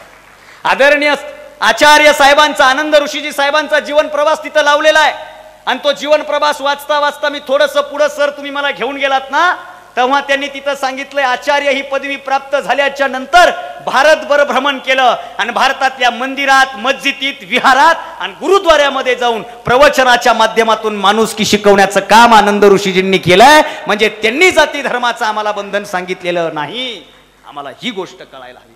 जगातला सगळ्यात मोठा धर्म मानवता धर्म आहे. जगातला सगळ्यात मोठा धर्म माणुसकी आहे. जगातला सगळ्यात मोठा देव माणूस आहे. ही जरी गोष्ट आम्हाला कळाली तर ठीक आहे. नाहीतर आम्ही जिवंत माणसाला जाळतो आणि माणूस जळाल्याच्या नंतर त्याच्या तिथं जाऊन पिंडदान करून आम्ही अन्नदान करतो. माझ्या लहानपणी गीत ऐकायचो आम्ही काय कभी प्यासे को पाणी पिलाया नहीं बाद अमृत पिलाने से क्या फायदा. अरे एखाद्याला तहान लागली तर त्याला पाणी पाजा. अमृताची वाट बघत बसू नका कारण पाणी हेच जगातलं सगळ्यात मोठं अमृत तुम्ही त्याला पाजताय. आणखीन एक गाणं ऐकायचं आम्ही काय भला किसी का कर न सके तो बुरा किसी का मत करना. घर न किसी का बसा सके तो झोपड़िया न जला देना. दीप बनकर जल न सके तो अंधियारा बन मत रहना. भला किसी का कर न सके तो बुरा किसी का मत करना. बुरा किसी का मत करना. वारकरी संप्रदायात तुकाराम महाराजांनी सांगितलं तुका म्हणे सत्य कर्मा भावे साह्य आणि घातलिया भय नरका जाणे. नरकन स्वर्ग म्हणजे दुसरी गोष्ट नाही. संत कबीरांनी लिहिलं कर्म तेरे अच्छे है तो किस्मत तेरी दासी है और नियत तेरी सच्ची है तो घर में मथुरा काशी है. घर में मथुरा काशी है. आम्हाला ती गोष्ट कळावी हा एक मोठा आशावाद व्यक्त करतो. भारतात राम मंदिर झालं, मला आनंद झाला. 22 तारखेला अयोध्येमध्ये राम मंदिर झालं, भारतातल्या प्रत्येक माणसाला आनंद झाला. राम मंदिर म्हणजे मूर्ती प्राणप्रतिष्ठा झाली, सगळ्याला आनंद झाला. असा एकही माणूस नव्हता राम मंदिर झाल्याच्या नंतर आनंदोत्सव झाला. का? या अगोदर भारताची ओळख हे जरी कुठला ताजमहल असेल तरी यानंतर भारताची ओळख अयोध्येचं राम मंदिर म्हणून असणार हे सगळ्यांना माहीत झालं. राम मंदिर झालं याचा आनंद आहे. राम राज्य कधी निर्माण होणार हा माझ्या समोरचा प्रश्न आहे. घराघरात अयोध्या व्हावी, घराघरात राम मंदिर व्हावं. नाहीतर मला एकानं फोन केला, रामकथा करता का? म्हणलं करतो ना. आमची चर्चा झाली. ते म्हणलं ह्या म्हणलं माझ्या तारखा नाहीत. म्हणलं दुसरे रामकथा कर द्या. म्हणलं देतो. आणि मला उगं हुक्की आली बोलता बोलता म्हणलं कशाच्या निमित्तानं करायची? इमानदारीनं सांगतो, ते मला बोलता बोलता काय म्हणलं माहिती का? 15 वर्ष झालं भावासोबत केस चालू होती, निकाल आपल्या बाजूला लागला, या आनंदामध्ये मला रामकथा करायची. आहे ना तुम्ही जागे? काय म्हणलं ते मला? 15 वर्ष झालं भावासोबत केस चालू होती, निकाल माझ्या बाजूला लागलाय आणि त्या आनंदात मला काय करायची? म्हणलं रामप्रभू वरून 2 बाणं सुटतील, एक तुला एक मला. रामप्रभू लय लांब राहिले, हनुमंतराय गदा घेऊन येतील आणि ह्या गद्याला असं हाणतील. भांडण भावासोबत आणि जिंकले म्हणून काय करायले? ज्या दिवशी भावाभावाचे भांडणं संपतील ना त्या दिवशी तर रामराज्य उभं राहील, नाहीतर राहणार नाही. अहो आम्हाला आमच्या घरातल्याच माणसाची किंमत कळाली नाही, लांबच्या माणसाची कवा कळाव? आम्हाला आमच्या घरातल्याच माणसाची किंमत कळाली नाही. माणुसकी कधी संपली? ज्या दिवशी वृद्धाश्रम भारतामध्ये वाढली त्या दिवशी माणुसकी संपली. हा भारत आहे. जगात भारतासारखा देश नाही आहे. जगात आहे ना वेळ आपल्याकडं का बस करायचं?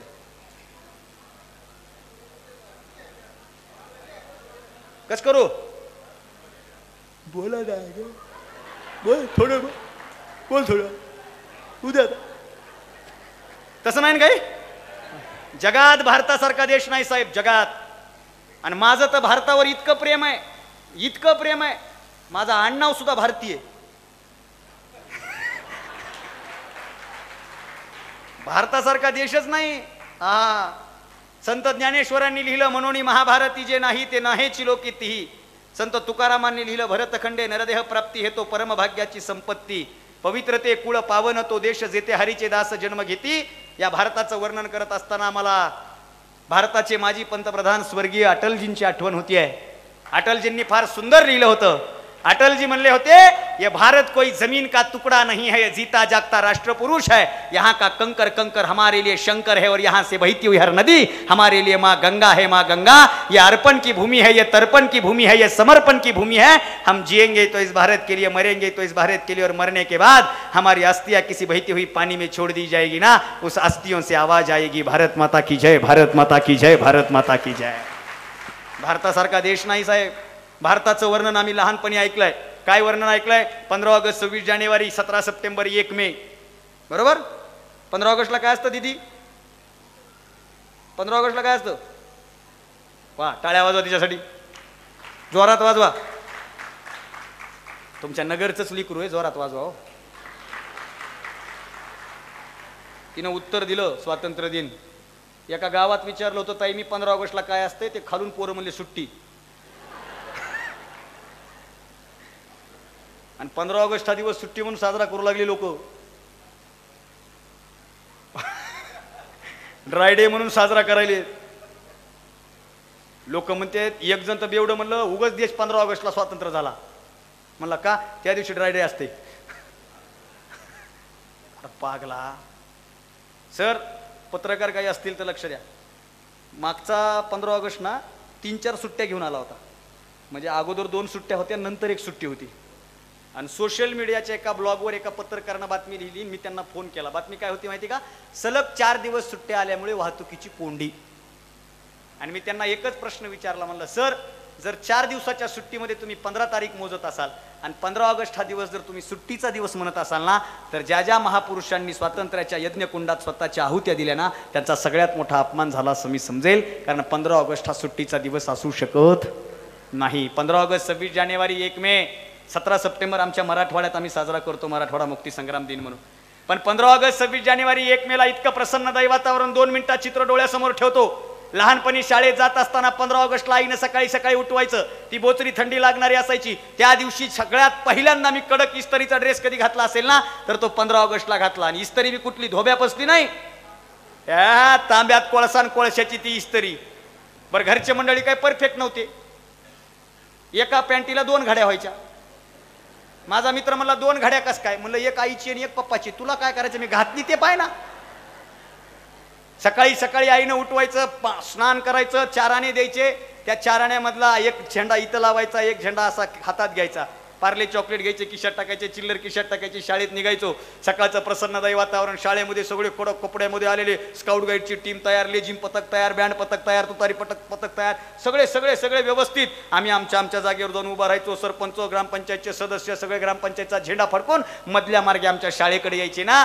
त्या मधल्या वेळेमध्ये आम्ही एक गाणं ऐकायचो, आमच्या देशाचं वर्णन करणारं सुंदर गाणं असायचं. सिस्टीम काय एवढी चांगली नव्हती, एकच भोंगा असायचा आणि त्या एका भोंग्यातून आम्ही देशभक्ती आमची ओसंडून व्हायची. काय गीतं होती ती? जहां डाल डाल पर सोने की चिड़िया करती है बसेरा, ओ भारत देश है मेरा, जहां सूरज सबसे पहले उग कर डाले अपना डेरा, डाले अपना डेरा, जहां सत्य अहिंसा और धर्म का पग पग लगता नारा, ओ भारत देश है मेरा, ओ भारत देश है मेरा, सारे जहां से अच्छा हिंदुस्तान हमारा हमारा, सारे जहां से अच्छा हम बुलबुले हैं इसकी, ये गुलसिता हमारा हमारा, सारे जहां से अच्छा ये देश है वीर जवानों का, लबेलों का, मस्तानों का, इस देश का यारो क्या कहना, ये देश है दुनिया का गहना, लंडन देखा, हे पण गीत होतं. लंडन देखा, पॅरिस देखा और देखा जापान, पूरी दुनिया में नहीं है दूसरा हिंदुस्तान, दूसरा हिंदुस्तान. मधीच माझा पाहुणा यायचा, अमरीश पुरी, जवळचा पाहुणा आहे आपला, आणि तो त्याच्या आवाजात म्हणायचा आय लव्ह माय इंडिया, यायचा का नाही. आणि मग मागून आवाज ऐकायचो आम्ही, काय ये दुनिया एक दुल्हन दुल्हन के माते की बिंदिया, ये मेरा India, I love my India, वतन मेरा इंडिया, धर्म मेरा इंडिया. गाणे होते हो, भारी वाटायचं. आणि गाणे असेच पाहिजे. एक तर गीत मला लय आवडतं, म्हणू का? लय आवडतं आपल्याला गीत. एकदा टाळ्या वाजवा, जोरात जोरात वाजवा. मला एक गीत फार आवडतं, म्हणजे तो पिक्चरच लय आवडतो मला. आणि गीतं असेच पाहिजे. वर्तमानामध्ये गीतं सुद्धा नीट राहिली नाही. परवा दिवशी मी एक गीत ऐकलं, तेरे शर्ट का मैं बटन बन जाऊ. अरे काय चॉईस आहे तुझी. काही गाणे आले, तू धरती पे चाहे जहां भी रहेगी तुझे तेरी खुशबू से पहचान लूंगा. तू माणूस आहेस का कुत्र आहेस?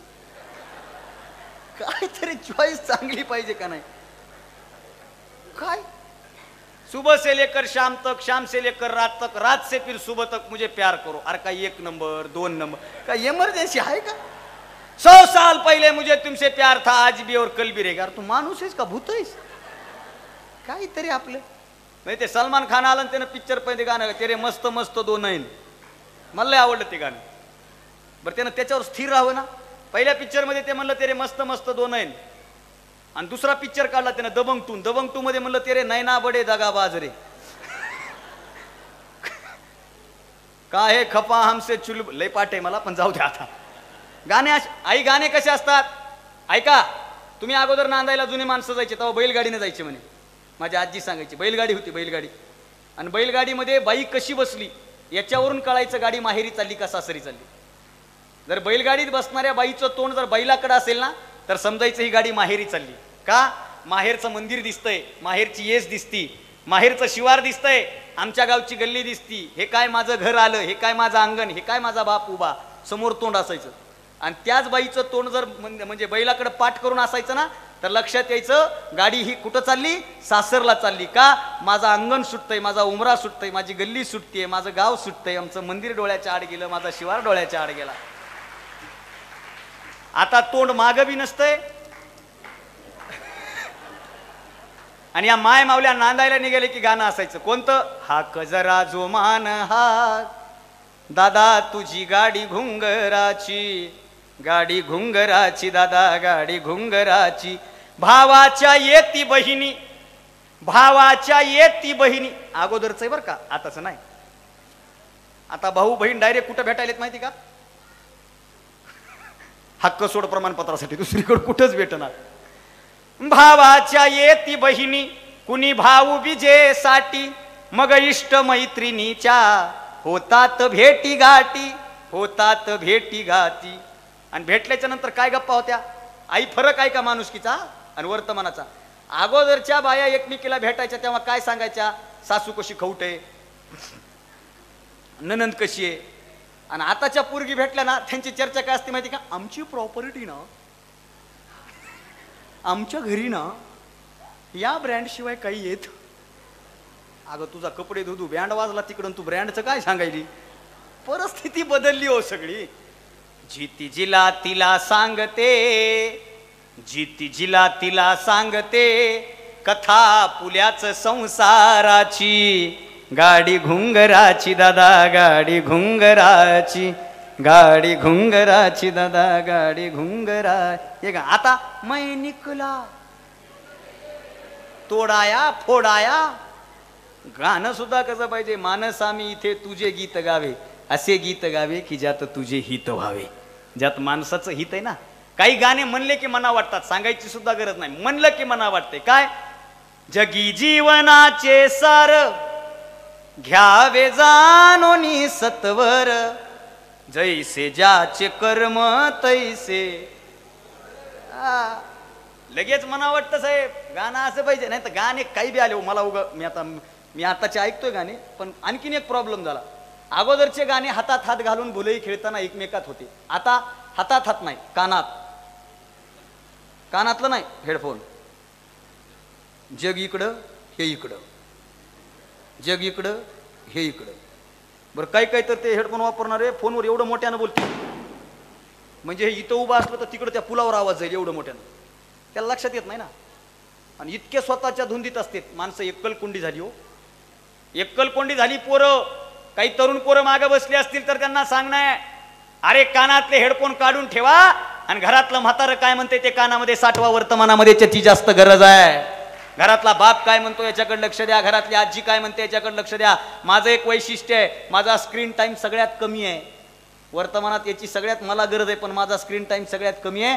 कारण मी याच्यापेक्षा, मी यंत्रापेक्षा माणसांना बोलणारा माणूस आहे. मी घरी गेलो ना सगळ्या गल्लीतल्या म्हाताऱ्या माणसांना बोलतो, माय मावल्यांना बोलतो, सगळ्यांना बोलतो. बोललं पाहिजे. काही माय मावल्या जर अशा सुपानं सुपडीत बसल्या ना मी त्यांच्याजवळ बसतो. म्हणून मला सुपावरचे कितीतरी गाणे पाठ आहेत.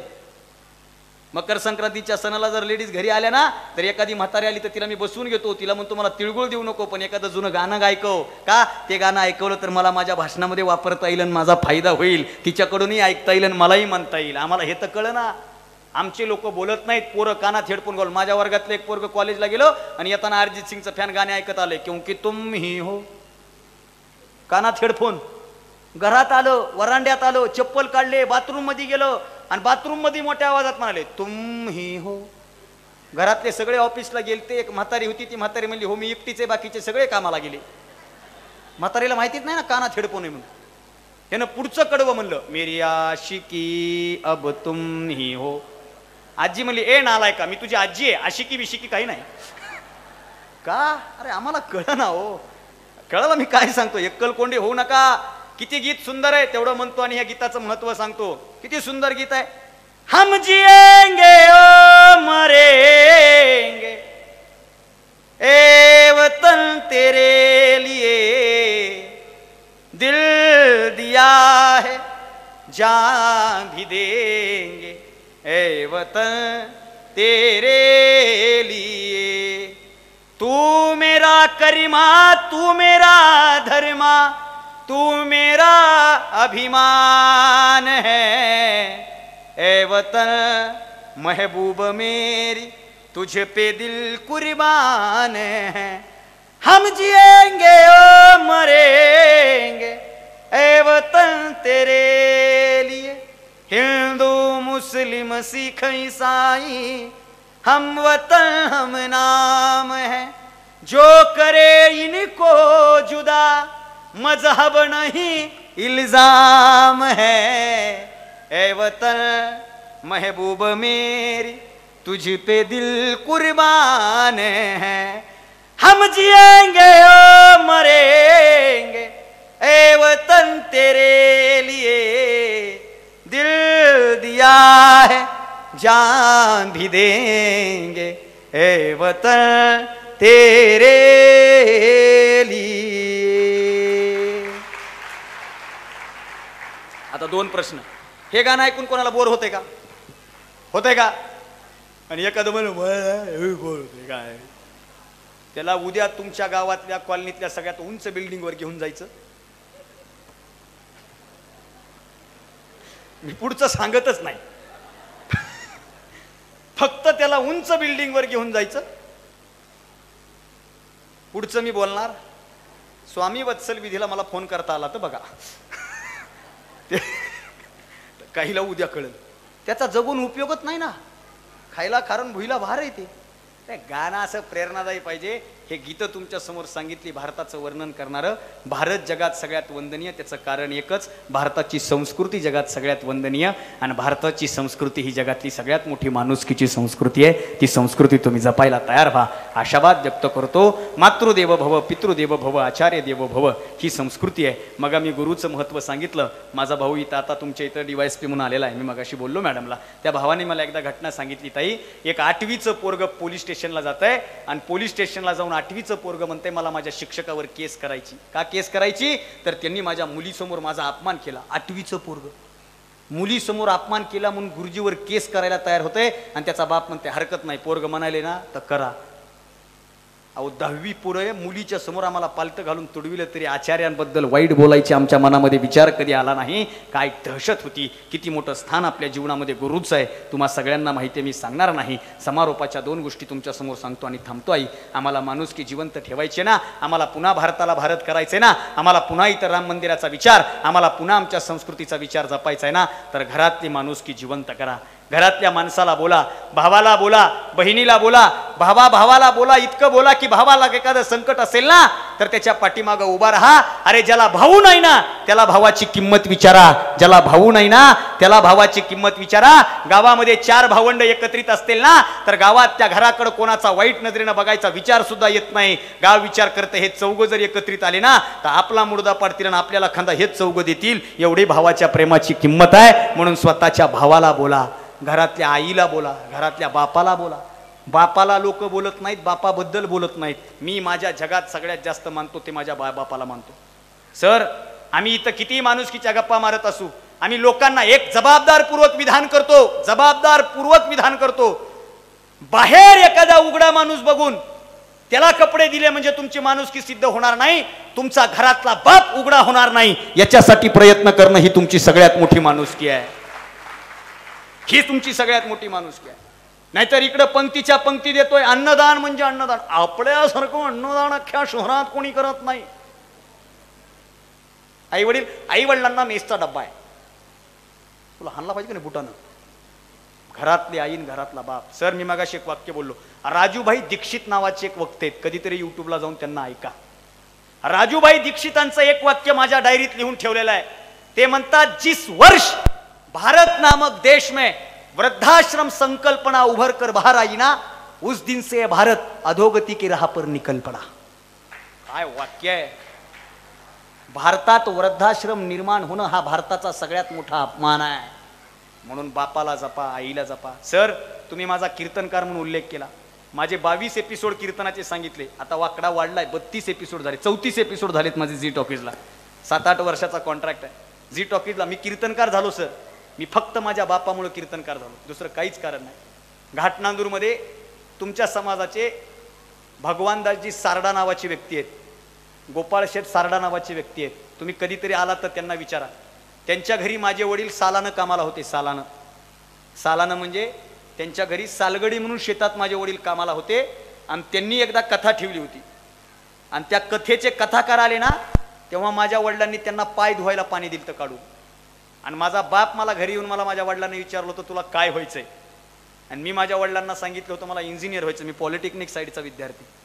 माझे वडील म्हणले तुला इंजिनियर व्हायचंय होय, हरकत नाही, पण माझी इच्छा आहे तू एकदा कथाकार आणि कीर्तनकार झालं पाहिजे. मी म्हणलं कस काय, आणि माझ्या खंदानातला मी पहिला कथाकार आणि कीर्तनकार आहे. लोक म्हणतात परंपरेत असावं लागते, परंपरेत असणारे काय दिवा लावायलेत महाराष्ट्र बघायला अक्का. माझा बाप म्हणला त्या दिवशी माझी परंपरा सुरू झाली. आणि माझ्या वडिलाला म्हणलं होईल का, वडील म्हणले होत असलं तर बोल, नाही तर उठ. तर माझा बाप आहे तू. आई म्हणली तसं का म्हणाला, होत असलं तर करील. मी म्हणलं चॅलेंज. आणि वडिलांनी चॅलेंज दिली आणि अविनाश भारतीनं ऍक्सेप्ट केली. समोर बसलेल्या सगळ्या लोकांना सांगणं आहे, नको त्या ऐर्या गैऱ्याची चॅलेंज घेण्यापेक्षा आपल्या बापाची चॅलेंज घ्या बापाची चॅलेंज. आणि मी समर वॅकेशन मध्ये का अभ्यास केला ताई याचा, म्हणजे मी समर वॅकेशन मधला महाराज आहे. समर वॅकेशन मध्ये माझे मित्र काय करायचे माहिती का, चलती झाडे पाहूया मामाच्या गावाला जाऊया. मामाची बायको सुगरण रोज रोज पोळ्या शिकरण, मी ती मामी हुडकायले रोज पोळ्या खाऊ घालणारी. उन्हाळ्याच्या सुट्ट्यामध्ये कट्ट्यावर बसून शिट्ट्या मारत आयुष्याची थट्टा करण्यापेक्षा बापाच्या इच्छेसाठी कीर्तनाचा फेटा बांधणारा हा पोट्टा आहे. संपला विषय, दुसरा काहीच कारण नाही.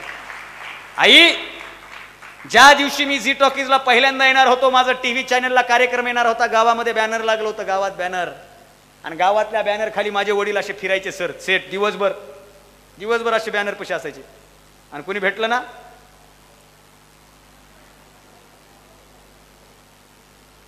ज्या दिवशी माझा एपिसोड लागणार होता ना, अख्ख्या गावात फिरले वडील माझे, अख्ख्या गावात. आणि 2 डायलॉग होते माझ्या वडिलाचे, टीव्ही लावा, संध्याकाळी टीव्ही लावा, 6 वाजता पोरग टीव्हीवर दिसणारे, टीव्ही लावा. वडिलाचा एक मित्र म्हणला, अशोकराव जरा बॅलेन्स संपलंय हो, तुला 2 वर्षाचं रिचार्ज मारतो पण तू टीव्ही लाव. का, पोरग टीव्हीवर दिसणार आहे. 5:45 वाजता वडील घरी आले. साहेब, मला अंगावर काटा येतोय सांगताना. 5:45 वाजता वडील घरी आले, सोप्यावर बसले होते, टीव्हीवर 6 वाजता एपिसोड सुरू झाला. 6:03 अँकरलिंग संपली. 6:04 माझी एंट्री झाली. 6:05 मी स्टेजवर गेलो. 6:07 कॅमेरा माझ्यावर फोकस झाला आणि माझ्या छातीवर अशी एक पट्टी आली आणि त्या पट्टीवर माझं नाव आलं. माझ्या बापाला वाचता लिहिता येत नाही, तरी माझा बाप माझ्या आईला म्हणला, बघ पोराचं नाव टीव्हीवर आलं, बघ पोराचं नाव टीव्हीवर आलं. आणि वरून माझ्या आईने डायलॉग मारला, ग बसा, मला काय वाचता येईना का, वाचता तर दोघाला येत नाही. नाही मला वाचता येईना का. वडील बसले होते. आई, घडलेला किस्सा आहे, मला सांगताना भरून आलं. माझे वडील जाग्यावरून उठले, टीव्हीच्या जवळ गेले, गळ्यातला रुमाल काढला, माझ्या वडिलांनी टीव्ही पुसला. माझे वडील देवघरात गेले, देवघरातला एक पंचपाळ आणला, त्यातला हळदी कुंकू टीव्हीला लावलं, अगरबत्ती ओवाळून टीव्हीच्या खाली ठेवली. माझे वडील सोप्यावर बसले, मी फक्त बापाकडे बघत होतो. एपिसोड संपला, रात्री जेवायला बसलो. जेवायला बसल्याच्या नंतर माझ्या बापाला मी एक प्रश्न विचारला. बापाला म्हणलं, पप्पा टीव्ही जुना आहे, टीव्ही नवा नाही, आपला टीव्ही जुना आहे, आज दसरा नाही, दिवाळी नाही, काहीच नाही, तरी तुम्ही टीव्हीला हळद कुंकू लावलं, टीव्हीची पूजा केली, त्याला अगरबत्ती लावली, पाया पडले, असं का. आणि माझ्या अडाणी बापानं मला दिलेला सगळ्यात मोठा पुरस्कार असा आहे, माझा बाप म्हणला, येड्या, ह्या डबड्यात आतापर्यंत दुसरे हिरो बघितलेत, आज माझा हिरो डबड्यात गेलाय म्हणून डबड्याला हळद कुंकू आहे. मी त्या दिवशी माझ्या डायरीवर एक वाक्य लिहून ठेवलंय. काय वाक्य आहे, माझ्या बापासाठी जर मी हिरो असेल ना, तर मी मरेपर्यंत माझ्या आयुष्याचा हिरो माझा बाप असला पाहिजे, दुसरं कोणी नसला पाहिजे. आणि हे परिवर्तनातून होतं. तुम्ही माझ्यापेक्षा सगळे माझ्या पुढे माझ्या आजोबाच्या वडिलाच्या वयाचे आहेत. मी बी काही लय शहाणा नव्हतो. मी माझ्या स्वतःच्या चुकाही सांगणारा माणूस आहे. ताई, मी बी लय शहाणा नव्हतो. नवीन भाषणं करू लागलो, मग माझ्याकडं मंत्री यायले, आमदार यायले, मी बी फॉर्ममध्ये आलो ना. आपल्याकडे मोठे माणसाले केले, मोठं वाटते माणसाला, तसं माझ्या अंगात हवा शिरली. आणि माझे वडील, जगात माझ्या वडिलाला एकच विषय माहिती, शेती. माझ्या वडिलासमोर इंजिनियर येऊ, डॉक्टर येऊ, वकील येऊ, कोण येऊ. एका दिवशी तर माझ्या घरी आमदार आले आणि माझे वडील आमदाराला म्हणले, सोयाबीनला उतार काय आलाय. त्यांना माहित नाही आमदार शेती करत नाही, हे त्याला माहितीच नाही, पण तरी वडील म्हणाले. का, वडिलाचा विषय म्हणजे फक्त शेती. आणि बोलणं म्हणजे असं साधं नाही. माझ्या वडिलाचा आवाज म्हणजे इथं बोलले तर तिकडं आवाज गेला पाहिजे, असं मोठ्यानं खमक गावरान माणूस. माझे वडील असे गप्पा हाणले शेतीचे, काय उत्पन्न, कसा भाव, कोणतं बियाणं पेरता. आता आमदाराला काय माहिती बियाणं, आज करले ते. मी म्हणलं यार आमदाराला वेगळं वाटायला. मी खिडकीत गेलो आणि खिडकीतून आज करलो, पप्पा पप्पा आता माझा बाप आहे तो. मी असं केलं, दोनदा बघितलं वडिलांना माझ्याकडं, आणि मी तिसऱ्यांदाच केलं. त्यांनी खुर्ची फिरविली. खुर्ची फिरविली म्हणजे माझ्याकडे पाठ केली. अरे माझा बाप आहे तो. पाहुणे गेले असं 2-3दा झालं, आणि एके दिवशी विचार केला, अविनाश तुझ्याकडे आलेला पाहुणा 15 मिनिट आहे, तुझ्याकडे आलेला पाहुणा 1 तास आहे, तुझ्याकडे आलेला पाहुणा 3 तास आहे, जास्तीत जास्त तुझ्याकडे आलेला पाहुणा 1 दिवस मुक्कामी आहे.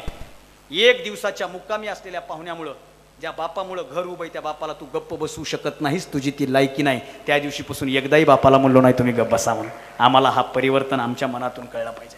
लक्षात ठेवा भावांनो, लक्षात ठेवा. आई सगळ्यांना सांगणार, माणुसकीची भिंत उभी करा, पण घरामध्ये वाटणीची भिंत उभी करू नका. एवढा आशावाद तुमच्या समोर व्यक्त करतो. वर्तमानामध्ये त्याची जास्त गरज आहे. ज्या दिवशी घरामध्ये 2 किचन झाले, माणुसकी संपली. ज्या दिवशी आमच्या माणसामधल्या 2 भिंती आल्या, तेव्हा माणुसकी संपली. एकमेकामध्ये, हृदयामध्ये एकमेकाला स्थान द्या. एखाद्याला समोरून बघितलं, तुम्ही आयुष्यात काय माणुसकी कमवली ही जर तुम्हाला ओळखायची ना, समारोपाची एक गोष्ट आणि थांबतो. तुम्हाला जर तुमच्या आयुष्यातली तुम्ही कमवलेली किंमत ओळखायची असेल ना, तर एकच लक्षात ठेवा, तुमच्या आयुष्याची किंमत म्हणजे तुमचा बंगला, तुमची गाडी, तुमची इमारत, तुमच्या एबड्या, तुमची इथं फ्लॉटिंग, तुमची तिथं फ्लॉटिंग, तुमचं इथं दुकान, तुमचं तिथं दुकान, बिलकुल नाही. तुमच्या नावाने किती एबड्या, तुमच्याकडे मोबाईल कोणता, तुम्ही कोणता ब्रँडेड शर्ट घातलाय, काही काही काही उपयोगाचं नाही. तुमच्या आयुष्यातली श्रीमंती मोजायची ना, तुम्ही रस्त्यानं चलत असताना समोरून येणारा माणूस तुम्हाला पाहून जर स्मित हास्य करून हसला ना, तर गावातले नाही जगातले सगळ्यात श्रीमंत माणूस तुम्ही आहात, जगातले. नाही तर तुम्हाला बघून जर समोरून येणारा माणूस रस्ता बदलत असेल, काही काही असतात ना माणसं, पोरं म्हणतात ह्याचं तोंड बघितलं की काम होत, आणि तो जर रस्ता बदलत असेल तर आत्मपरीक्षण करायची वेळ आहे. पैसा, प्रॉपर्टी सगळं सगळं इथं सुटणार आहे. सोबत जाणार आहे ती फक्त माणुसकी, माणुसकी आणि माणूसपण. हे जे गारठून बसलेलं माणूसपण आहे ना, ते दूर व्हावं. समोरच्याला खर्चटलं तरी तुमच्या डोळ्यात पाणी यावं, समोरच्याला दुःख झालं तरी तुमच्या डोळ्यात पाणी यावं.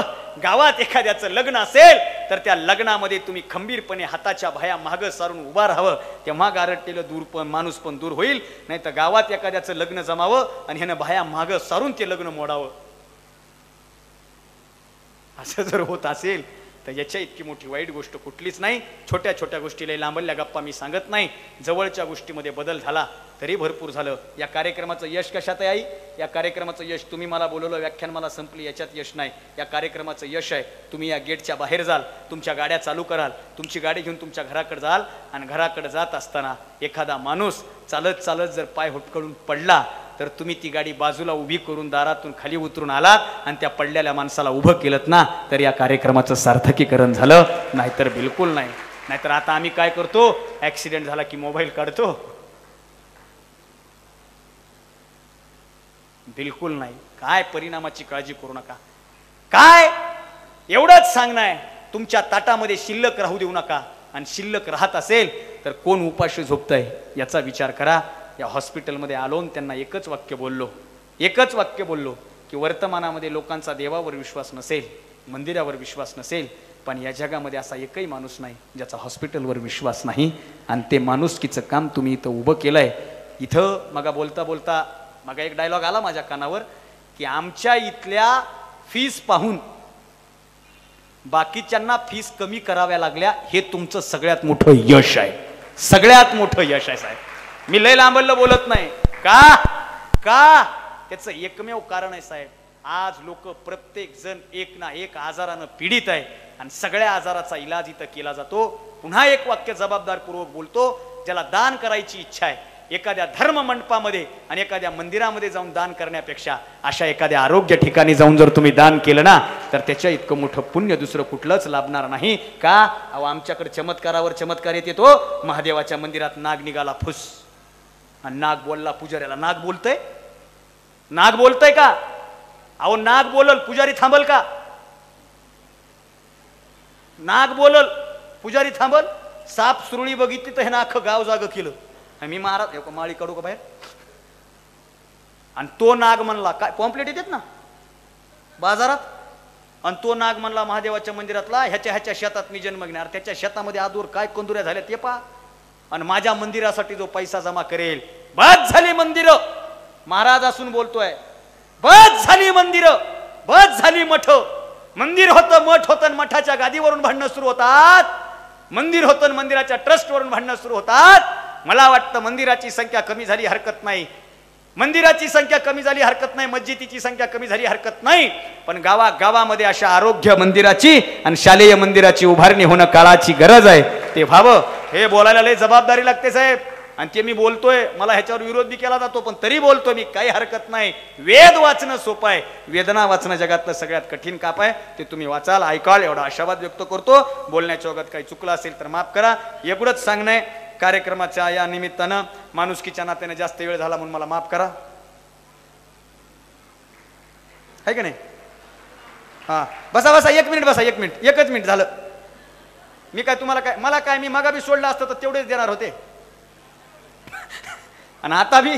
पण सगळ्या गोष्टी पोटासाठी नसतात, पोटाच्या एक ईतवर जे मन आहे ना, त्या मनाच्या समाधानासाठी असतात, आणि मी मनाचं समाधान शोधत फिरतो. आपण मला बोलवलं, काही चुकलं असेल तर माफ करा. एकदा संयोजन समितीसाठी जोरात टाळ्या वाजवा, जोरात. यानंतर विशेष टाळ्या वाजवा शांतिकुमारजी फिरोदिया मेमोरियल फाउंडेशन, जोरात. यानंतरच्या टाळ्या वाजवा या कार्यक्रमाचे आयोजक, नियोजक, संयोजक, खुर्च्या टाकणारे, चटया टाकणारे, डायस आणून ठेवणारे, इथं पत्रिका आणून ठेवणारे, पाणी आणून ठेवणारे, स्वागताची तयारी करणाऱ्या सगळ्या संयोजकांसाठी जोरात. यानंतरच्या टाळ्या साऊंड सिस्टीम साठी वाजवा. हा, इकडे बघा. यानंतरच्या टाळ्या व्हिडिओवाल्यासाठी वाजवा. हा, आणि सर युट्यूबला जाणार आहे ना, हे टायटल चांगलं द्या. चालू आहे का, लाईव्ह चालू आहे का? युट्यूब वाले टायटल असं देतात. माझ्या एका व्हिडिओला टायटल दिलंय, हसून हसून लोक गेले कोमात. आपल्याला कोमात नाही गेलेत, कोमात गेलेले बाहेर काढायचे. परवा माझ्या एका व्हिडिओला टायटल दिले, या गावचे लोक महाराजाचं कीर्तन ऐकून पागल झाले. बरं झालं महाराजाला दगड घातली नाही. आपल्याला पागल नाही करायचे, जे पागल झालेत ते सुधारायचेत. आपले आभार, आपण मला बोलवलं त्याबद्दल. एकदा सगळे पुरुष महिलांसाठी वाजवा टाळ्या. आता महिला तुम्ही वाजवा यांच्यासाठी. बस मला बोलवलं, थैंक यू. कहीं जीत बाकी है, कहीं हार बाकी है, अभी तो मेरी जिंदगी का सार बाकी है. यहाँ से चला हूं मैं नई मंजिल की तरफ, अभी पूरा किया वो एक पन्ना था, अभी तो मेरी किताब बाकी है. धन्यवाद. जय हिंद, जय महाराष्ट्र. बातम्यांसाठी ई नवा मराठा यूट्यूब चॅनलला सबस्क्राईब करा आणि बेल आयकॉनवर प्रेस करा.